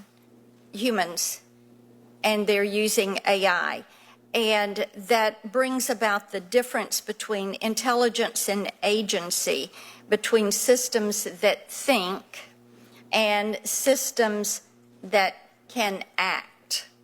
So, Ms. Toner, let me come to you on this.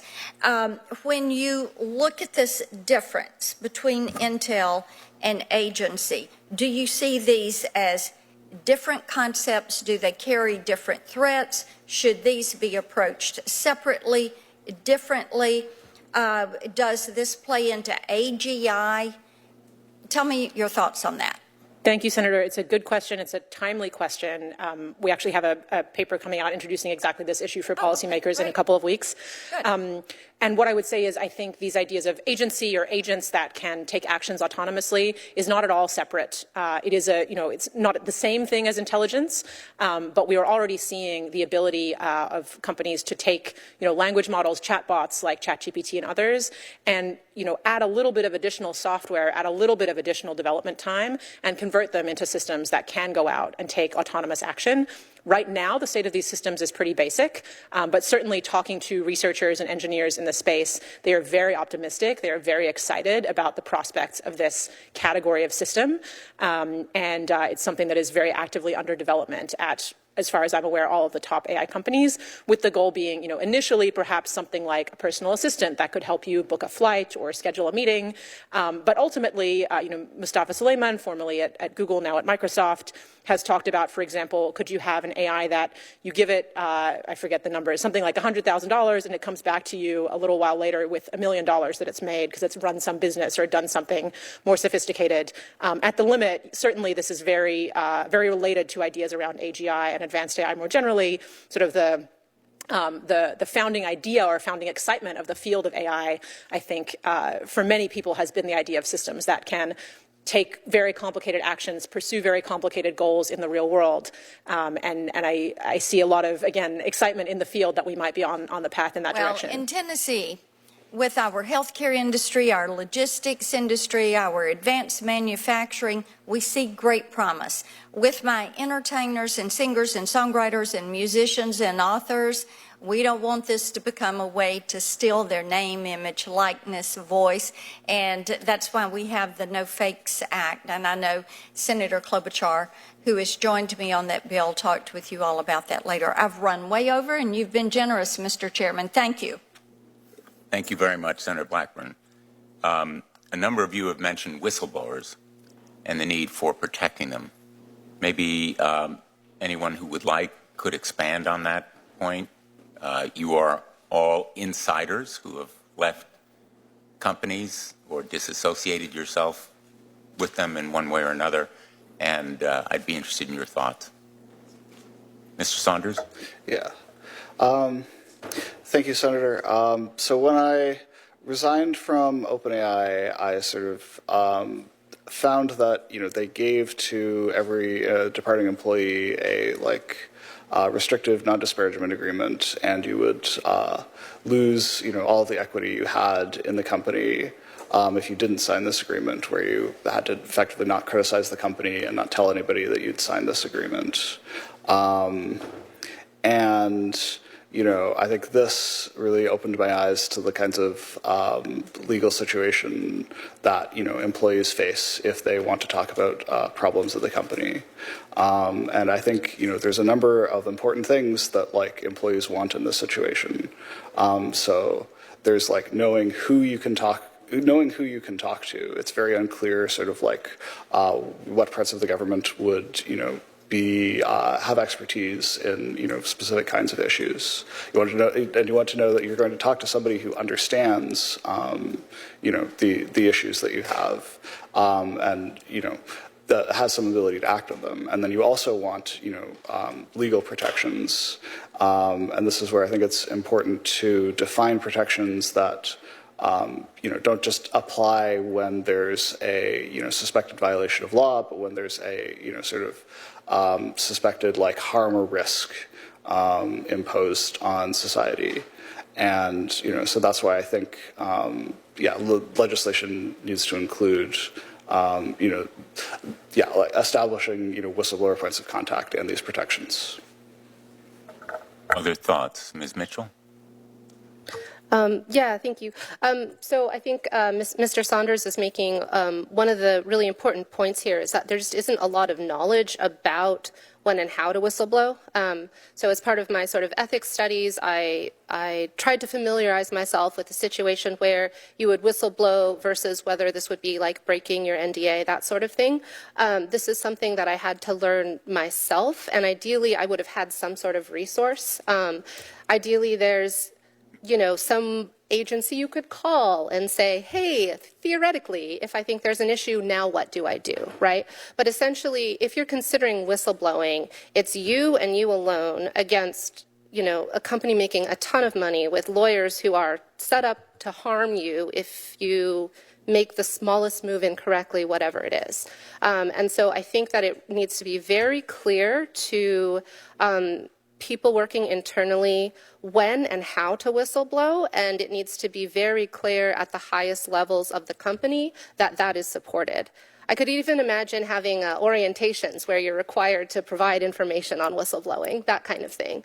But currently there's no information internally, and you're very much on your own in a situation where you might lose your job and then not have the money to pay for a lawyer to fight it. Ms. Toner? Thank you. Just to put a finer point on something that I think both Mr. Saunders and Dr. Mitchell are describing, I think a core to the problem here is that the lack of regulation on tech means that many of these concerning practices are not illegal. And so existing whistleblower protections, it's very unclear if they apply at all. And if you're a whistleblower, potential whistleblower sitting inside one of these companies, you don't really want to go out on a limb and take a guess at, well, is this enough of a financial issue that the SEC would cover me, or do I have to go talk? If it's something that's kind of novel, related to AI development or other technology development, where you have serious concerns, but there's not a clear statute on the book saying the company is breaking the law, then your options are limited. So I think the need for whistleblower protections goes hand in hand with the lack of other rules. So I think the point that you've just made is really important, that the failure to develop safety and control features in a product is not illegal, perhaps, and therefore may not be covered by a strict reading of whistleblower laws, even if it is a practice which is unethical and harmful. I think that's a very important point. Let me sort of go to the other side of that question, which is the incentives, whether promotion or compensation, bonuses, and other kinds of incentives that are offered by the company.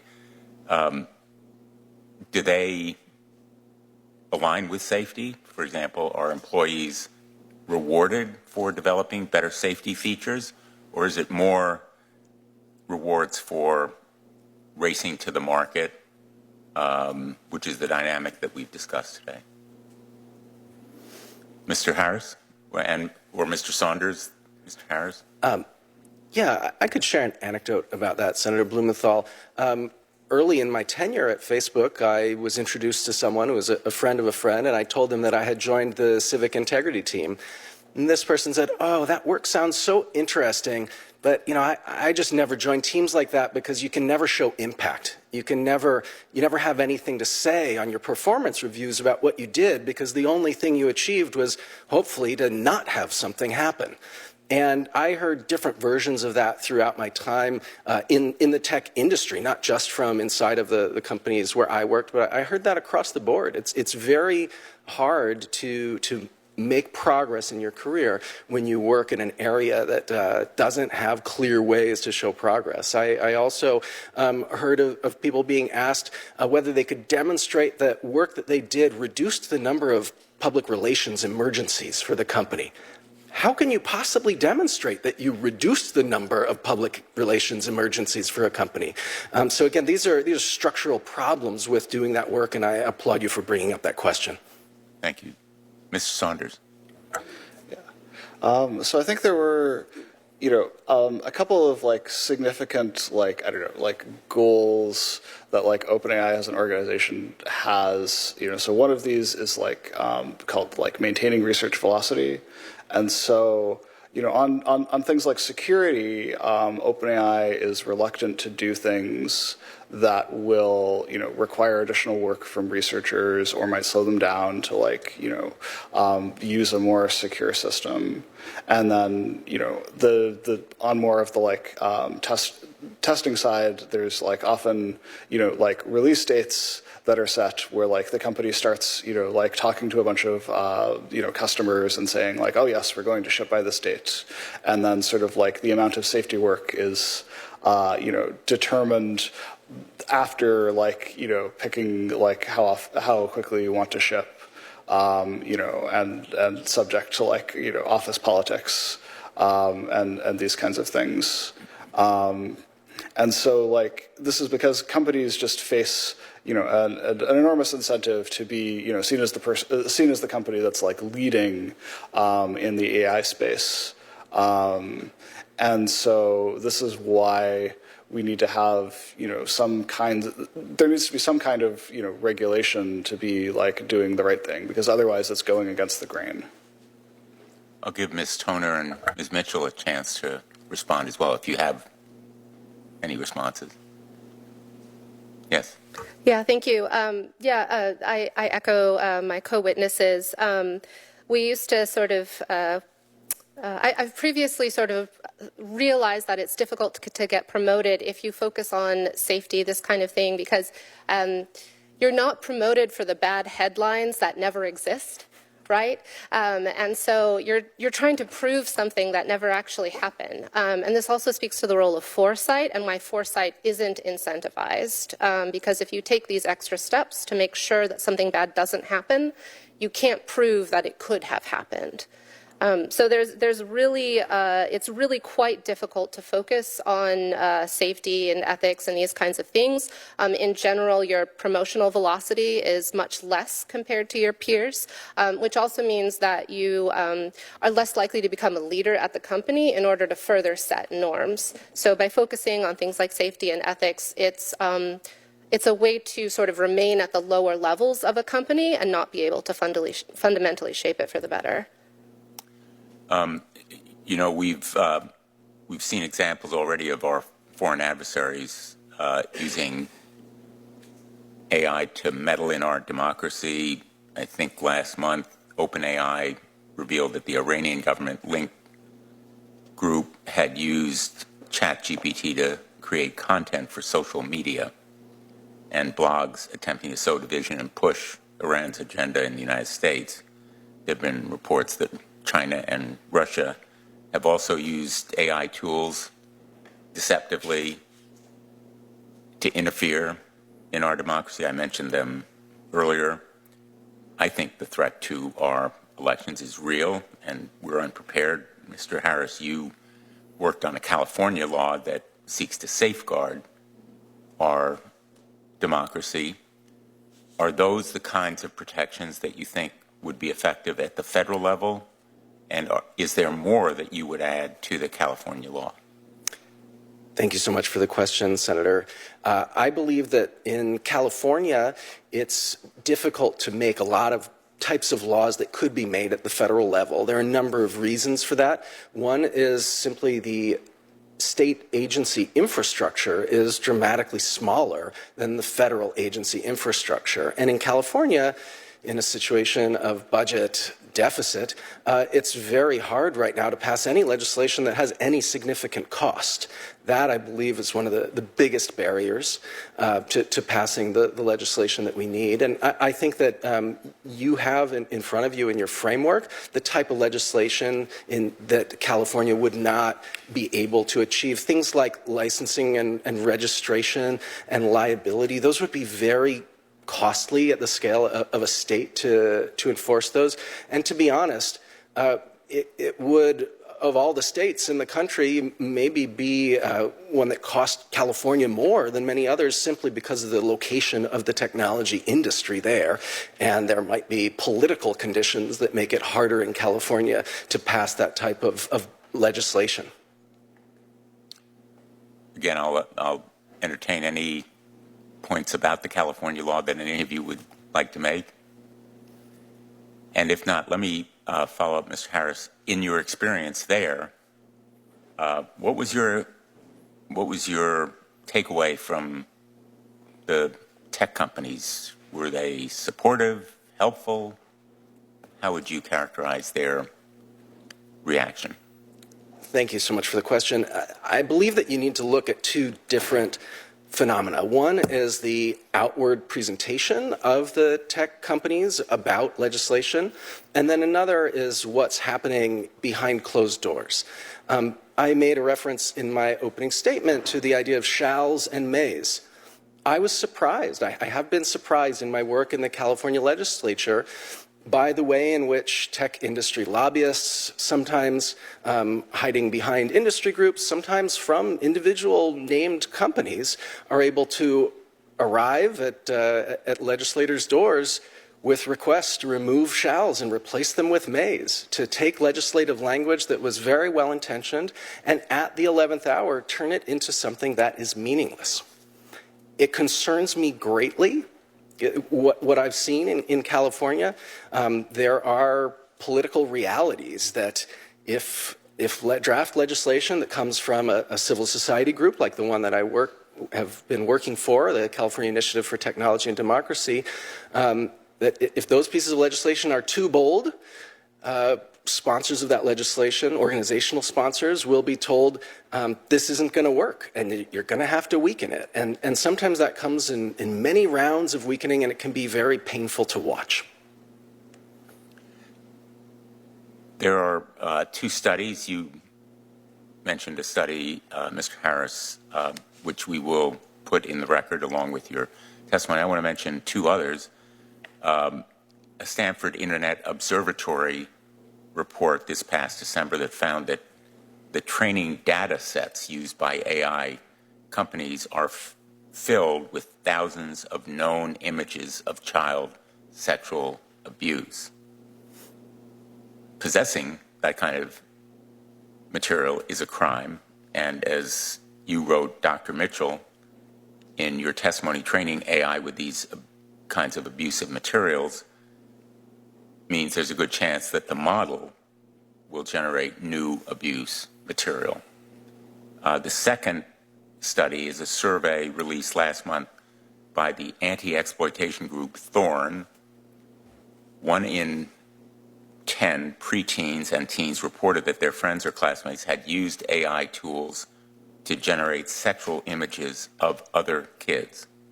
1 in 10 preteens and teens saying they'd use these tools to generate sexual images of their peers. So these new AI tools, which are trained on child sexual exploitation, are fostering sexual harassment of young people, and the apps to create that abuse material are easy, they're free to find on Google and Apple app stores right now. Possessing and creating child abuse material, clear example of the problems with this race to the market, which can easily turn into a race to the bottom. There must be steps that generative AI companies can be taking to make sure their tools aren't being trained on illegal child exploitation material and aren't creating these kinds of abusive images of anyone, let alone kids. Would you agree? And what kinds of steps should these companies be taking? Yes, thanks for the question. So this speaks to a few different issues that I think I also hit on in my written testimony. So one is just how data analysis is really not a norm within AI culture generally. And so we don't really understand when we're training a model what might be in the data.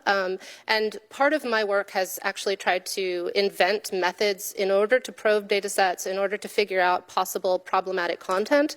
And, you know, it falls on deaf ears. There really isn't an interest in it.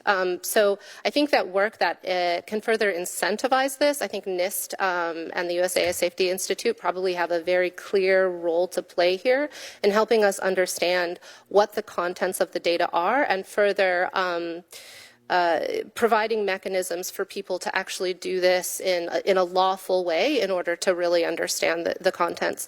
I'll also add, this is just sort of insider knowledge that might be useful for you to know. A lot of the data that ends up being used in machine learning systems are collected via an organization called Common Crawl. I do wonder if there might be room for the government to help Common Crawl to analyze the data before it's released at all, which would stop the further proliferation right where it starts. And the last part I want to make is this is also where watermarking and provenance information is really key, including invisible watermarking, which is open research, but something that would be very, very helpful in order to trace back where this came from. If I could add, Senator Blumenthal? Absolutely. So yes, I agree with the statements that you made, and I think there are a few lessons that we should learn from this current situation. One is, again, voluntary self-regulation does not work. There is another public statement about this topic that was signed by a number of companies that signed on to what Thorn and All Tech is Human, another tech nonprofit, called the Safety by Design Principles. And amongst the signers to that were included Stability AI, I believe Hugging Face, another company called Civit AI, and they signed this and made agreements about doing things to prevent the use of child sexual abuse material in AI models. Now, the problem is that that report that you referred to from the Stanford Internet Observatory, that was released in December. But until just a few weeks ago, there had been no moves to actually take down the offending AI models in any serious way. A few weeks ago, when I was on the eve of publishing a paper on this topic with IEEE Spectrum, a technology publication, I reached out to those companies and perhaps in response to my outreach, perhaps not. One of the companies involved, Runway ML, the company that people point to as being responsible for training Stable Diffusion 1.5, the specific model trained on thousands of images of CSAM, they actually removed their Hugging Face repository. Now, the problem with removing a repository, this was an open source AI model, the problem with removing it is that there were many other versions of that model that are still hosted on Hugging Face, and my co-panelist, Dr. Mitchell, is appearing here in her individual capacity, and I have immense respect for her research and do not expect her to feel the need to speak up on behalf of or in response to my statements here. But Hugging Face has chosen not to take down other versions of Stable Diffusion 1.5. Another company called Civit AI has a website with many, many models derived from Stable Diffusion 1.5, perhaps the original model itself or something close to it. They also choose not to take it down. And these are the open source models that are likely behind. The report that I shared with you from Graphica that will also go into the record states that a big reason for the rise of these undressing or nudifying apps is the advancement of open source AI image generation tools. And until we can get the companies that are hosting these tools to take just the minimum level of responsibility. I mean, I've done content moderation before. I've worked on this issue. If something is called Stable Diffusion 1.5, Stanford says that was trained on child sexual abuse material, why let someone upload something called Stable Diffusion 1.5 today? After it was taken down, more people uploaded dozens more versions of it. Great. Any other comments on that question? Dr. Mitchell. Yeah, I mean, I'd love to follow up with you if that's the case. I wasn't aware of that. So that's very important information for me to know. So yeah, I mean, this is a serious concern, and I think this is part of why we need the government's help in order to be able to even search for these things, right? So there are techniques you can use to try and understand if there might be an issue, and I won't detail them here because of potential malicious actors watching. I can follow up with you privately. But trying to specifically identify the content, I think, breaks several laws. So you end up in a weird sort of bind where you have to try and see if it's there, but you can't really see if it's there. And then it ends up with, potentially censoring some content that really shouldn't be censored. So it is really, really difficult, and we could use the government's help on this directly. I'm not suggesting that it's a simple issue, but there is a need for action. And I think all of you have made the point that we can't rely on the companies alone to take action because of the incentives that they have and that they communicate to their employees, which are get to the market as soon as possible, and let's worry about hindsight afterward. Someone mentioned open source. Is that a consideration for us? What should we think about open source in this context of protecting the public? Dr. Mitchell. Thank you. Yeah, and so this is something that I actually work on, within my professional capacity. So there's this term open source that I think is used a lot without fully understanding what it means. It's also used, I think, in situations where it doesn't necessarily apply. The thing to recognize is that there's a gradient of openness, that you can have things that are more open or less open depending on foreseeable risks. So, for example, one of the things I've been involved with at Hugging Face is implementing gating such that you can't access a model, you can't access a data set unless you've provided personal information, unless you've taken a training and can show the certificate, that kind of thing. And so there's an entire spectrum from fully closed to fully open, where I think we can do a lot of really good work depending on the specific foreseeable problematic uses of different models and data sets. If I could? Sure. So I've written extensively on this topic of open source, and I think there are a number of important points. The first one that I would like to caution you of in advance is that in the European Union, in the lead up to the signing and the finalization of the EU AI Act, a number of companies pushed very, very hard to get full exemptions for open source AI from the provisions of the EU AI Act. I would expect, if I were in your position, that you will receive these types of requests here if you have not already. Exempting open source AI from AI regulation is not appropriate. That's because once you release an open AI system, some people now, even including in the federal government, are using a different term, open weights. That's perhaps a more appropriate term. The executive order on AI uses the term dual-use models, foundation models with widely available model weights. There's a lot of terminology issues here. I'll go with open weights, because I think that's the clearest one right now. Also, unsecured is a way to think about it. So when you release open weights, unsecured models, you never get them back.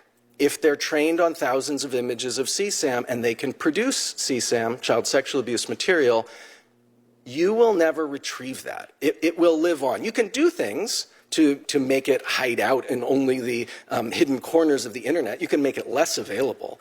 And that's the case with all of these open weights or unsecured models. And unfortunately, we've seen a number of companies take that strategy without doing significant safety testing on models.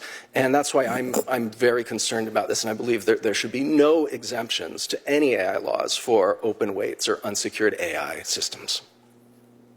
You know, just a few questions in closing. One of the arguments that we hear in this realm, as well as many others, is regulation will inhibit innovation, or regulation will impede our competition with our adversaries, China being one. We've had some questions about China.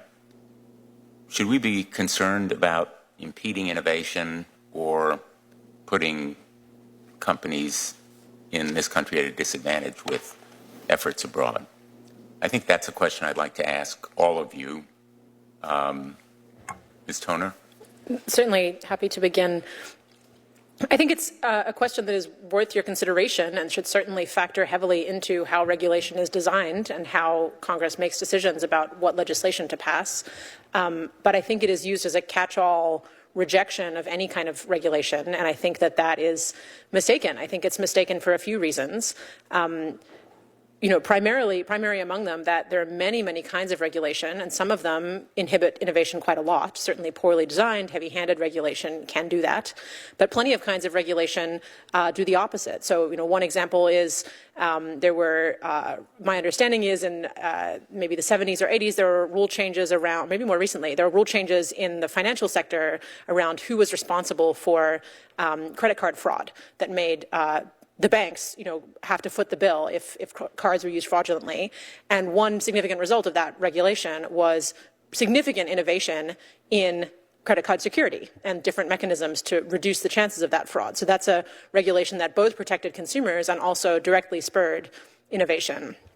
I think a mechanism that to me seems very important for AI that I mentioned before and can elaborate on a little is this idea of consumer trust or consumer willingness to use this technology, to rely on this technology, not just consumers, also businesses, enterprise use of AI.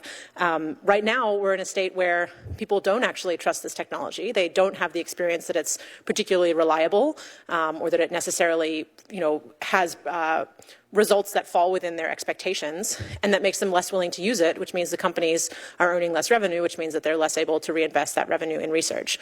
So I think there are examples in, food safety is an area. We're very fortunate in this country that, we have to think almost not at all about the safety of our food going from day to day because we have such good food safety standards. And I think, the AI is very, very far from that point. So I think, in my mind, almost all of the policy recommendations that have been made today are the kinds of recommendations that really would not inhibit innovation at all, and in some cases might actively promote it. Mr. Saunders? So yeah, I think this is, an important question to consider in any regulation. And then I think there are approaches, I think the things that are going to really harm innovation is if there is a large-scale AI disaster, in the way that, like nuclear power was cut back on after Chernobyl, right? That will really lose trust in the industry. And I think another way to sort of lose the race for everyone, frankly, is if we develop cutting-edge AI systems and then they're stolen by a foreign government before we understand, that they're dangerous. And now, you end up in a situation where, both America and another country are sort of in a standoff where they're both afraid of each other using the systems. This is a way that we would all lose. So I don't think you can have a lead without being really careful about security. And then I think the sort of kind of frameworks or and ideas that are emerging are sort of tied around testing systems to figure out when they reach levels where they have certain dangerous capabilities, and then adding requirements only when that point is reached, and then if that testing is done rigorously, then you can respond before the horse leaves the barn. And companies are starting to agree to some sort of voluntary frameworks that have this character, but there aren't laws in place that would enforce that, and so it'll come to some very difficult decisions. Where there are sort of on one hand, there is some system that has, maybe billions of dollars put into it. And on the other hand, there are unresolved safety concerns or testing that is rushed or something. And so I do think both that we need to have standards around that, but I also do believe we can figure out how to make this technology safe. And I think it's the worst problems we're going to have is if the companies don't take the time to prepare and then they wait until the last minute. And it's not clear what the rules and restrictions will be, and so then again they end up in a situation where they really want to ship something that really hasn't been ready, and so it's much better if sort of the rules and guidance are laid out in advance, and companies know that if they build something that is capable of causing a catastrophe, here's what the requirements they'll have to meet are. That's, what I think the best path for legislation to both protect the public and preserve innovation. Thank you. Thank you so much, Senator, for the question. In anticipation of this line of questioning, I actually included a sampling of quotes from AI company CEOs asking for more regulation. There are so many.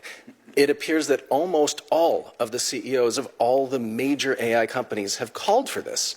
Now, I do want to caution that I see some kind of disconnect. I suspect that the disconnect is that the lobbyists that work for these tech companies are perhaps not in direct communication with the CEOs. Maybe something gets lost in communication. Maybe they're actually automated themselves and they're still on an old version of their operating systems. But they come in with a goal to kill or hobble every piece of legislation about AI. Seems like it's autopilot, because I think if they thought more deeply, talked to the CEOs who said those quotes that I've given you in the written testimony, they would be more thoughtful about collaborating on these efforts to regulate. But I would also submit to you that, in addition to that evidence, CEOs are calling for it. I think if they're calling for it, that probably doesn't mean they think it's in all cases going to impede innovation. Also, it's advantageous to tech companies to have clear rules of the road upon which they are racing. Otherwise, they're going to end up parked in the parking lot of the courthouse, depending on regulations that stem from decades-old laws that are brought to bear on them, or tort law, which will just lead to more cost and confusion, or states with many different laws, and that itself is more costly. So I do believe that clear regulation is advantageous to innovation and to the tech companies, and we should take their CEO's word for it. Dr. Mitchell? Yes, thank you so much. So I think I covered this a bit in my written testimony, but I do see a way, perhaps naively, that regulation might actually be able to help innovation. So I'll give you an example of privacy, for example. It was previously thought that you couldn't ensure privacy with mathematical guarantees, but with a goal set for ensuring privacy, the research community was able to develop ways where you could mathematically guarantee privacy.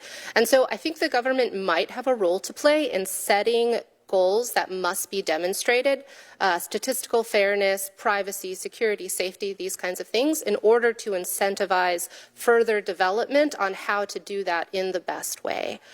Again, this might be naive. I know that there's the regulation stifles innovation, but I've generally seen ways where it might be helpful.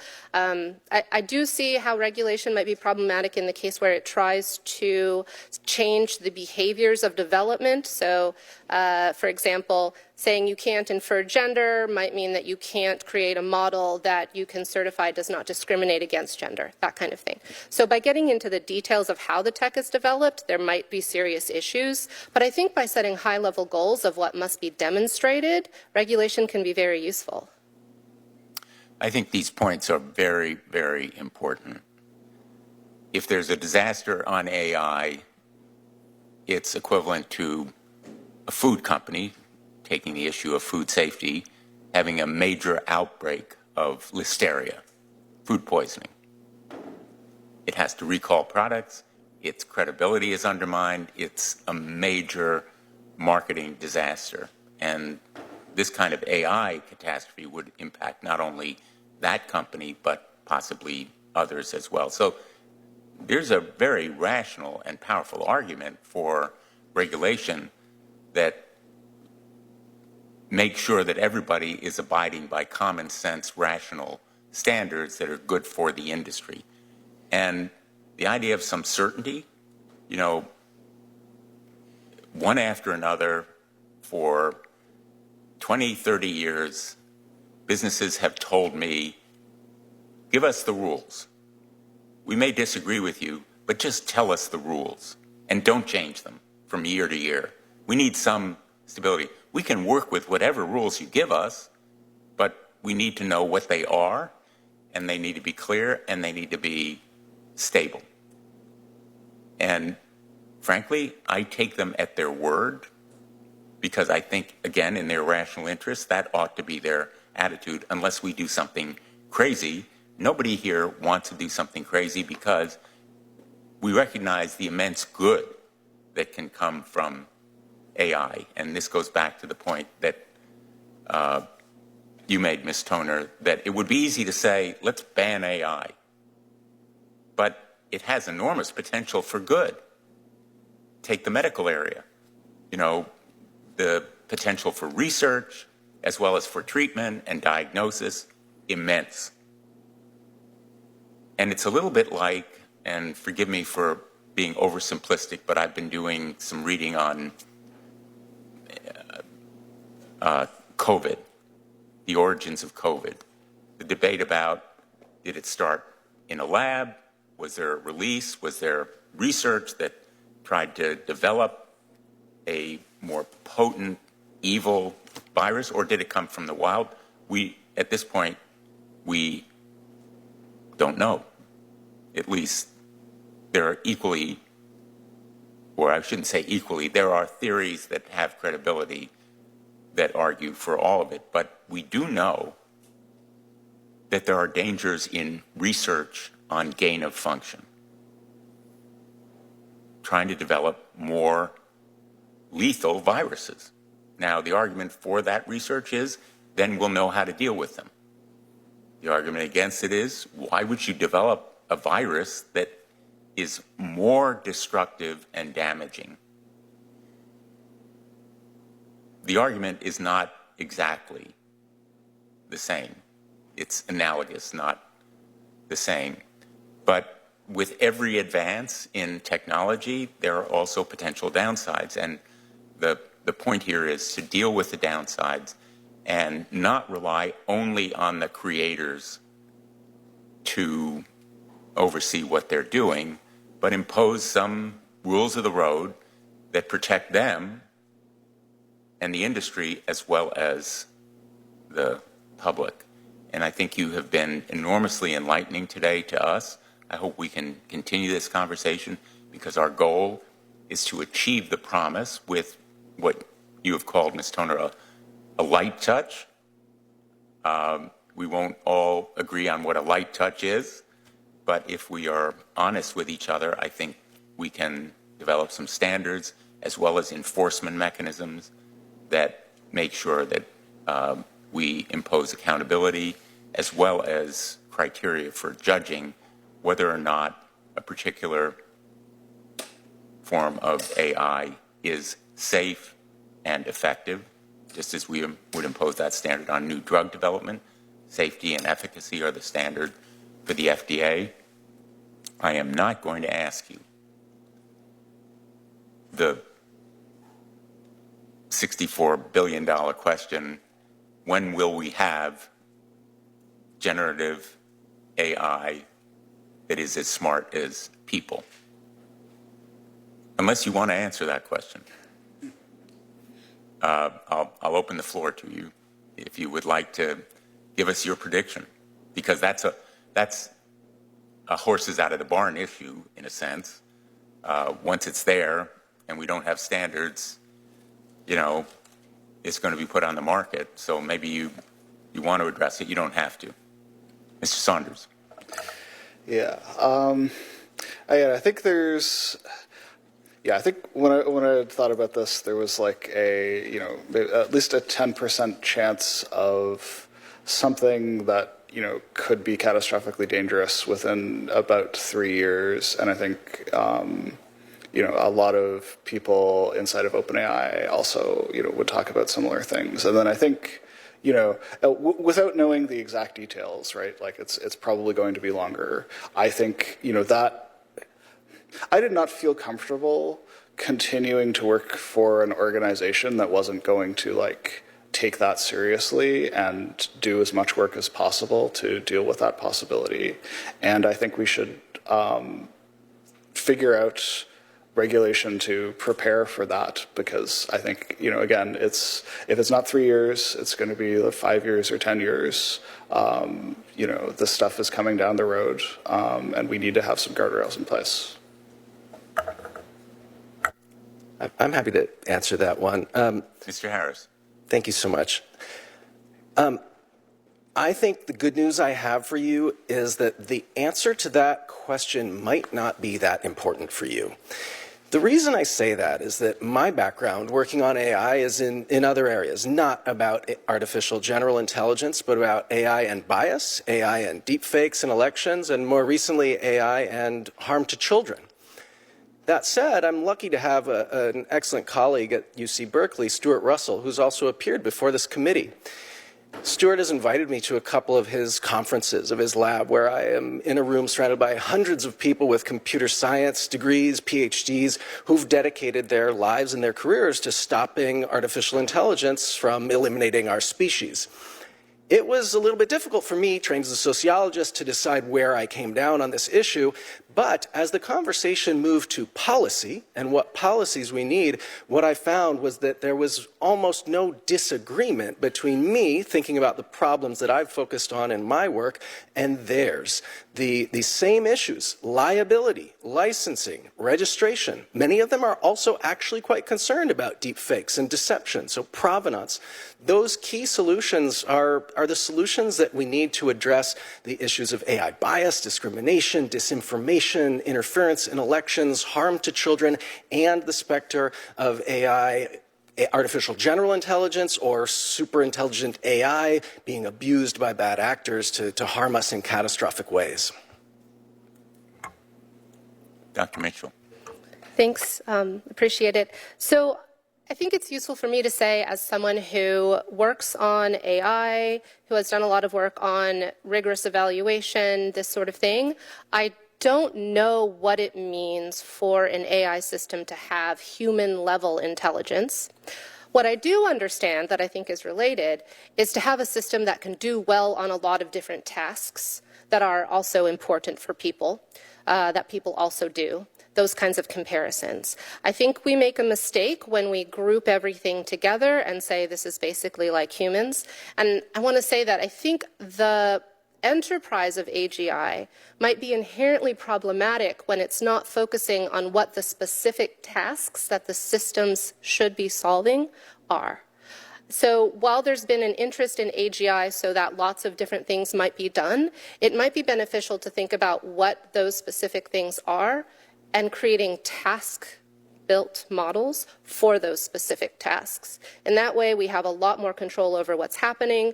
We can do much more rigorous analysis of input and outputs. We keep things closed within the specific domains where a system is meant to be helpful. I think, Mr. Harris, you're absolutely right. It isn't that important, and it shouldn't be that important, because right now we're seeing some of the abuses and the problems, so we need to act right now. And if someone were to say, well, you don't have to worry about it for 5 or 10 years, I wouldn't believe that person anyway, because the consequences of getting it wrong are so disastrous that we should be doing it right now. It's like saying, well, we don't have to worry about an outbreak of the next pandemic because, you know, it won't happen for 100 years, like the flu didn't happen for 100 years after the last pandemic. Well, but it could have happened 10 years. It could have happened 5 years afterward. And we live in a world where the disasters seem to be happening more often, as in climate change and so forth. So I'm going to have to close the hearing. I regret that I do have to close the hearing because I'm learning a lot. I hope my colleagues have learned a lot. I hope to continue this conversation. It is immensely important. And I thank you all for your good work, for the perspective that you brought to us as insiders who have seen this issue firsthand and have chosen to give us the benefit of your perspective. And thank you all. This hearing is adjourned.